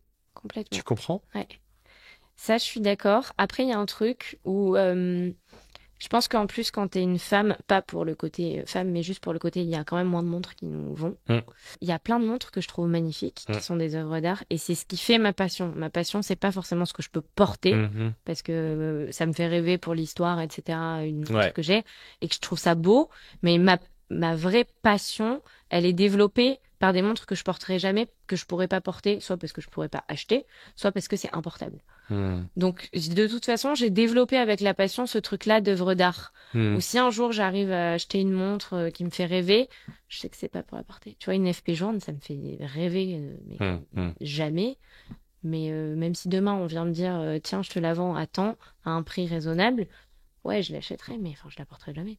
Ah ouais, carrément, d'accord. Mais ça m'irait pas. Enfin, c'est pas du tout ton style. Mais pour autant, je trouve ça fabuleux. Il y a des montres, comme je l'expliquais encore récemment, il y a des montres comme des fringues aussi, parfois des choses. C'est objectivement beau et tu aimes ça, mais tu le verrais pas avec toi, sur toi ou chez toi. C'est comme ça. Et sur une femme, il y a ce panel-là, il est encore plus gros parce que il y a quand même beaucoup moins. Moi, dès que ça dépasse 40, déjà, c'est plus possible. Donc, ouais. Ta marque préférée? Impossible. Ta marque de cœur? Impossible à dire. Impossible à dire? Non, franchement, chacune dans son style. Et c'est pareil pour ce que je porte et ce qui me plaît. J'ai pas de Rolex, je les trouve trop forts. Y a énormément de modèles de Rolex qui me plaisent, surtout des Rolex anciennes. Piaget, j'adore. Cartier, je trouve qu'ils sont super forts. C'est pas du tout. Moi, c'est pas forcément ce que je porterais au quotidien. Mais ils ont fait des icônes, ils ont fait des montres avec des designs hyper forts, donc je les trouve top. Bon, après, évidemment, Patek. Enfin, j'ai pas de. Et j'apprécie les maisons pour différentes raisons. Je comprends. Donc, j'arrive pas, j'ai pas de marque. Des formations du métier. Et au poignet d'un homme, qu'est-ce qui pour toi est vraiment, tu vois, tu fais putain, pas mal quand même. En vrai, ça dépend des périodes. Ça dépend des mecs aussi. Oui, ça dépend des mecs. Parce que t'as des mecs qui sont ridicules avec telle ou telle montre. Enfin, ça dépend de ton poignet, ça dépend de ton lifestyle, ça dépend de ton Moi, ce que je conseille toujours, si on vient me voir et qu'on me dit il faut que j'achète sa première montre ou j'ai un cadeau à offrir, ou c'est ma première montre, c'est une Speed. Je cherche pas à réfléchir, c'est une Speedmaster. Pour moi, c'est et au poignet d'un homme, je trouve ça top. Et l'histoire, elle me fait rêver. Et la montre, je la trouve cool. Et la taille, je la trouve parfaite. Et c'est un truc passe-partout. Alors, c'est pas du coup, je vais voir un mec avec une Speed, je vais pas me dire waouh. Non, mais évidemment. Exceptionnel. Évidemment. Mais c'est le basique que j'adore et que j'adore voir au poignet. Qui est pas dans parce que c'est con, mais avec Rolex, même si je dis que j'adore, je vois. En fait, c'est facile, la Rolex. Je vois un mec avec une Rolex, je vais me dire, oh, mais comment avec ça? Puis un mec avec une Rolex. Sa facilité. 50%. On sait pourquoi. On en a juste rien à foutre, en fait. Il a juste une Rolex. Vois, et 50% les aiment vraiment. Enfin, tu vois, il y a vraiment ce côté-là. Vraiment. Vraiment. Ouais. Donc, il n'y a pas de montre en particulier où tu dis, la Speed éventuellement, quoi, où tu te dis. En vrai, non, quand je la vois, je me dis pas waouh, mais je me dis, je sais pas, c'est un truc cool. Ouais, c'est un peu le jean bien taillé, quoi. Exactement. Tu vois? Ouais, c'est vraiment ça. Le basique. Ouais, c'est ça. Ah, d'accord. Mais je réfléchis. Un peu le trench, quoi. Tu vois, tu dis, c'est pas mal, c'est joli, quoi. Mais en fait. Tu vas pas forcément flasher dessus, mais à la fois, c'est ce qui passe trop bien.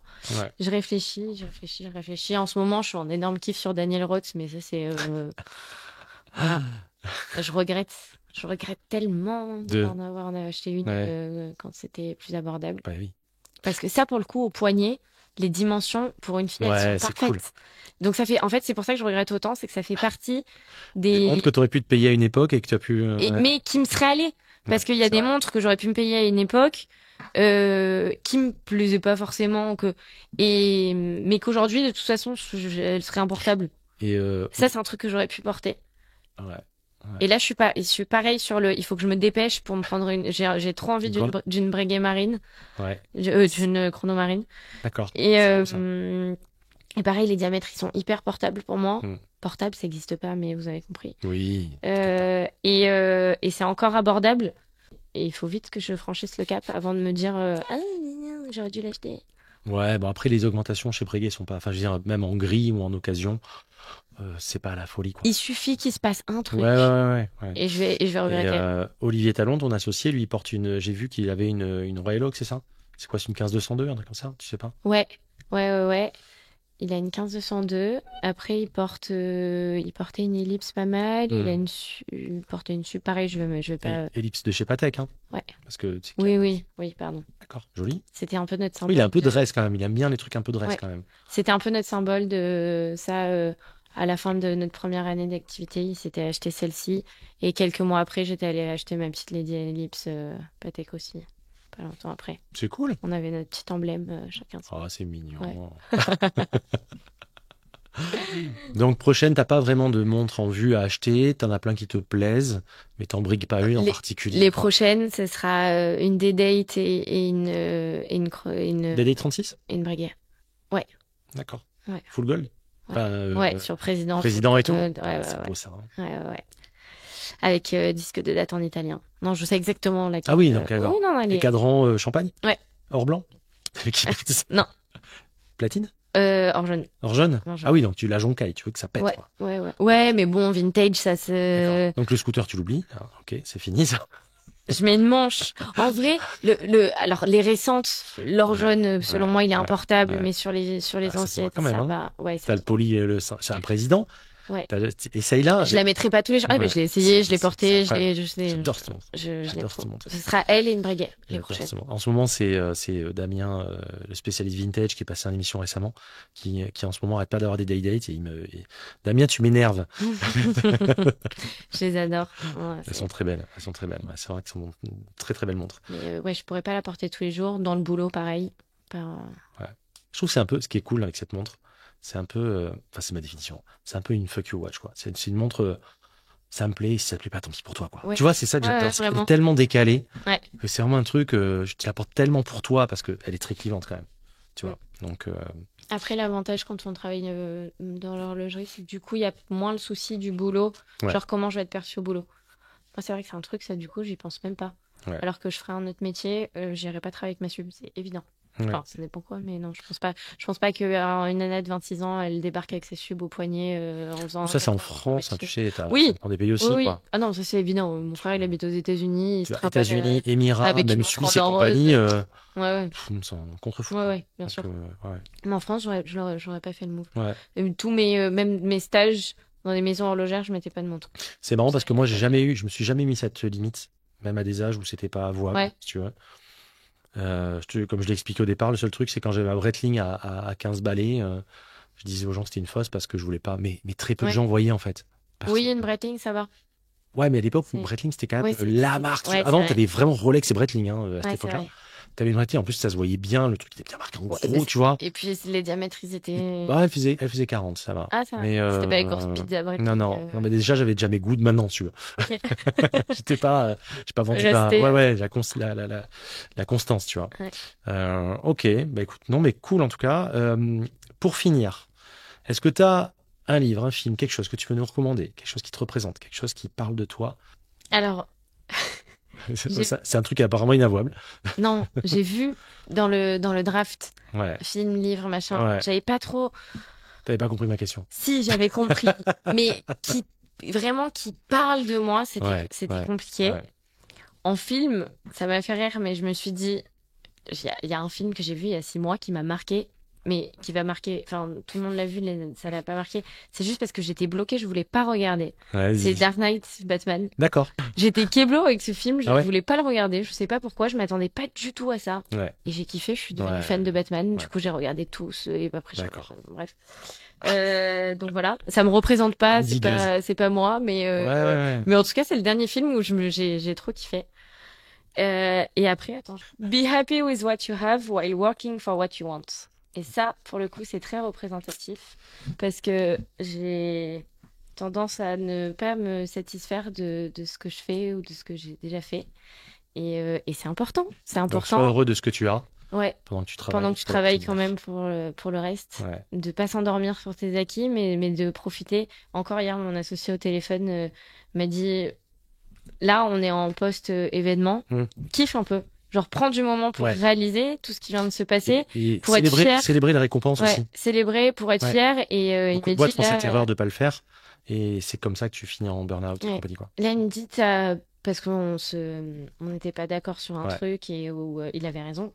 Et j'avais la tête dans le guidon. Et il m'a dit, mais en fait, lève la tête, prends du recul et déjà, sois contente réalise ce qui vient de se passer ce week-end, réalise tout ce qui vient de se passer. Mesure le truc, c'est hyper mesure important. tout, mesure que, et ça, je l'adore pour ça, et enfin, c'est une personne géniale qui est tout le temps en train de me remettre en avant et de me rebooster sur plein de choses en me disant, mais t'es une nana de 26 ans, genre, descends un peu tes attentes, travaille pour ce que tu veux, mais c'est déjà bien ce que tu fais, donc sois contente.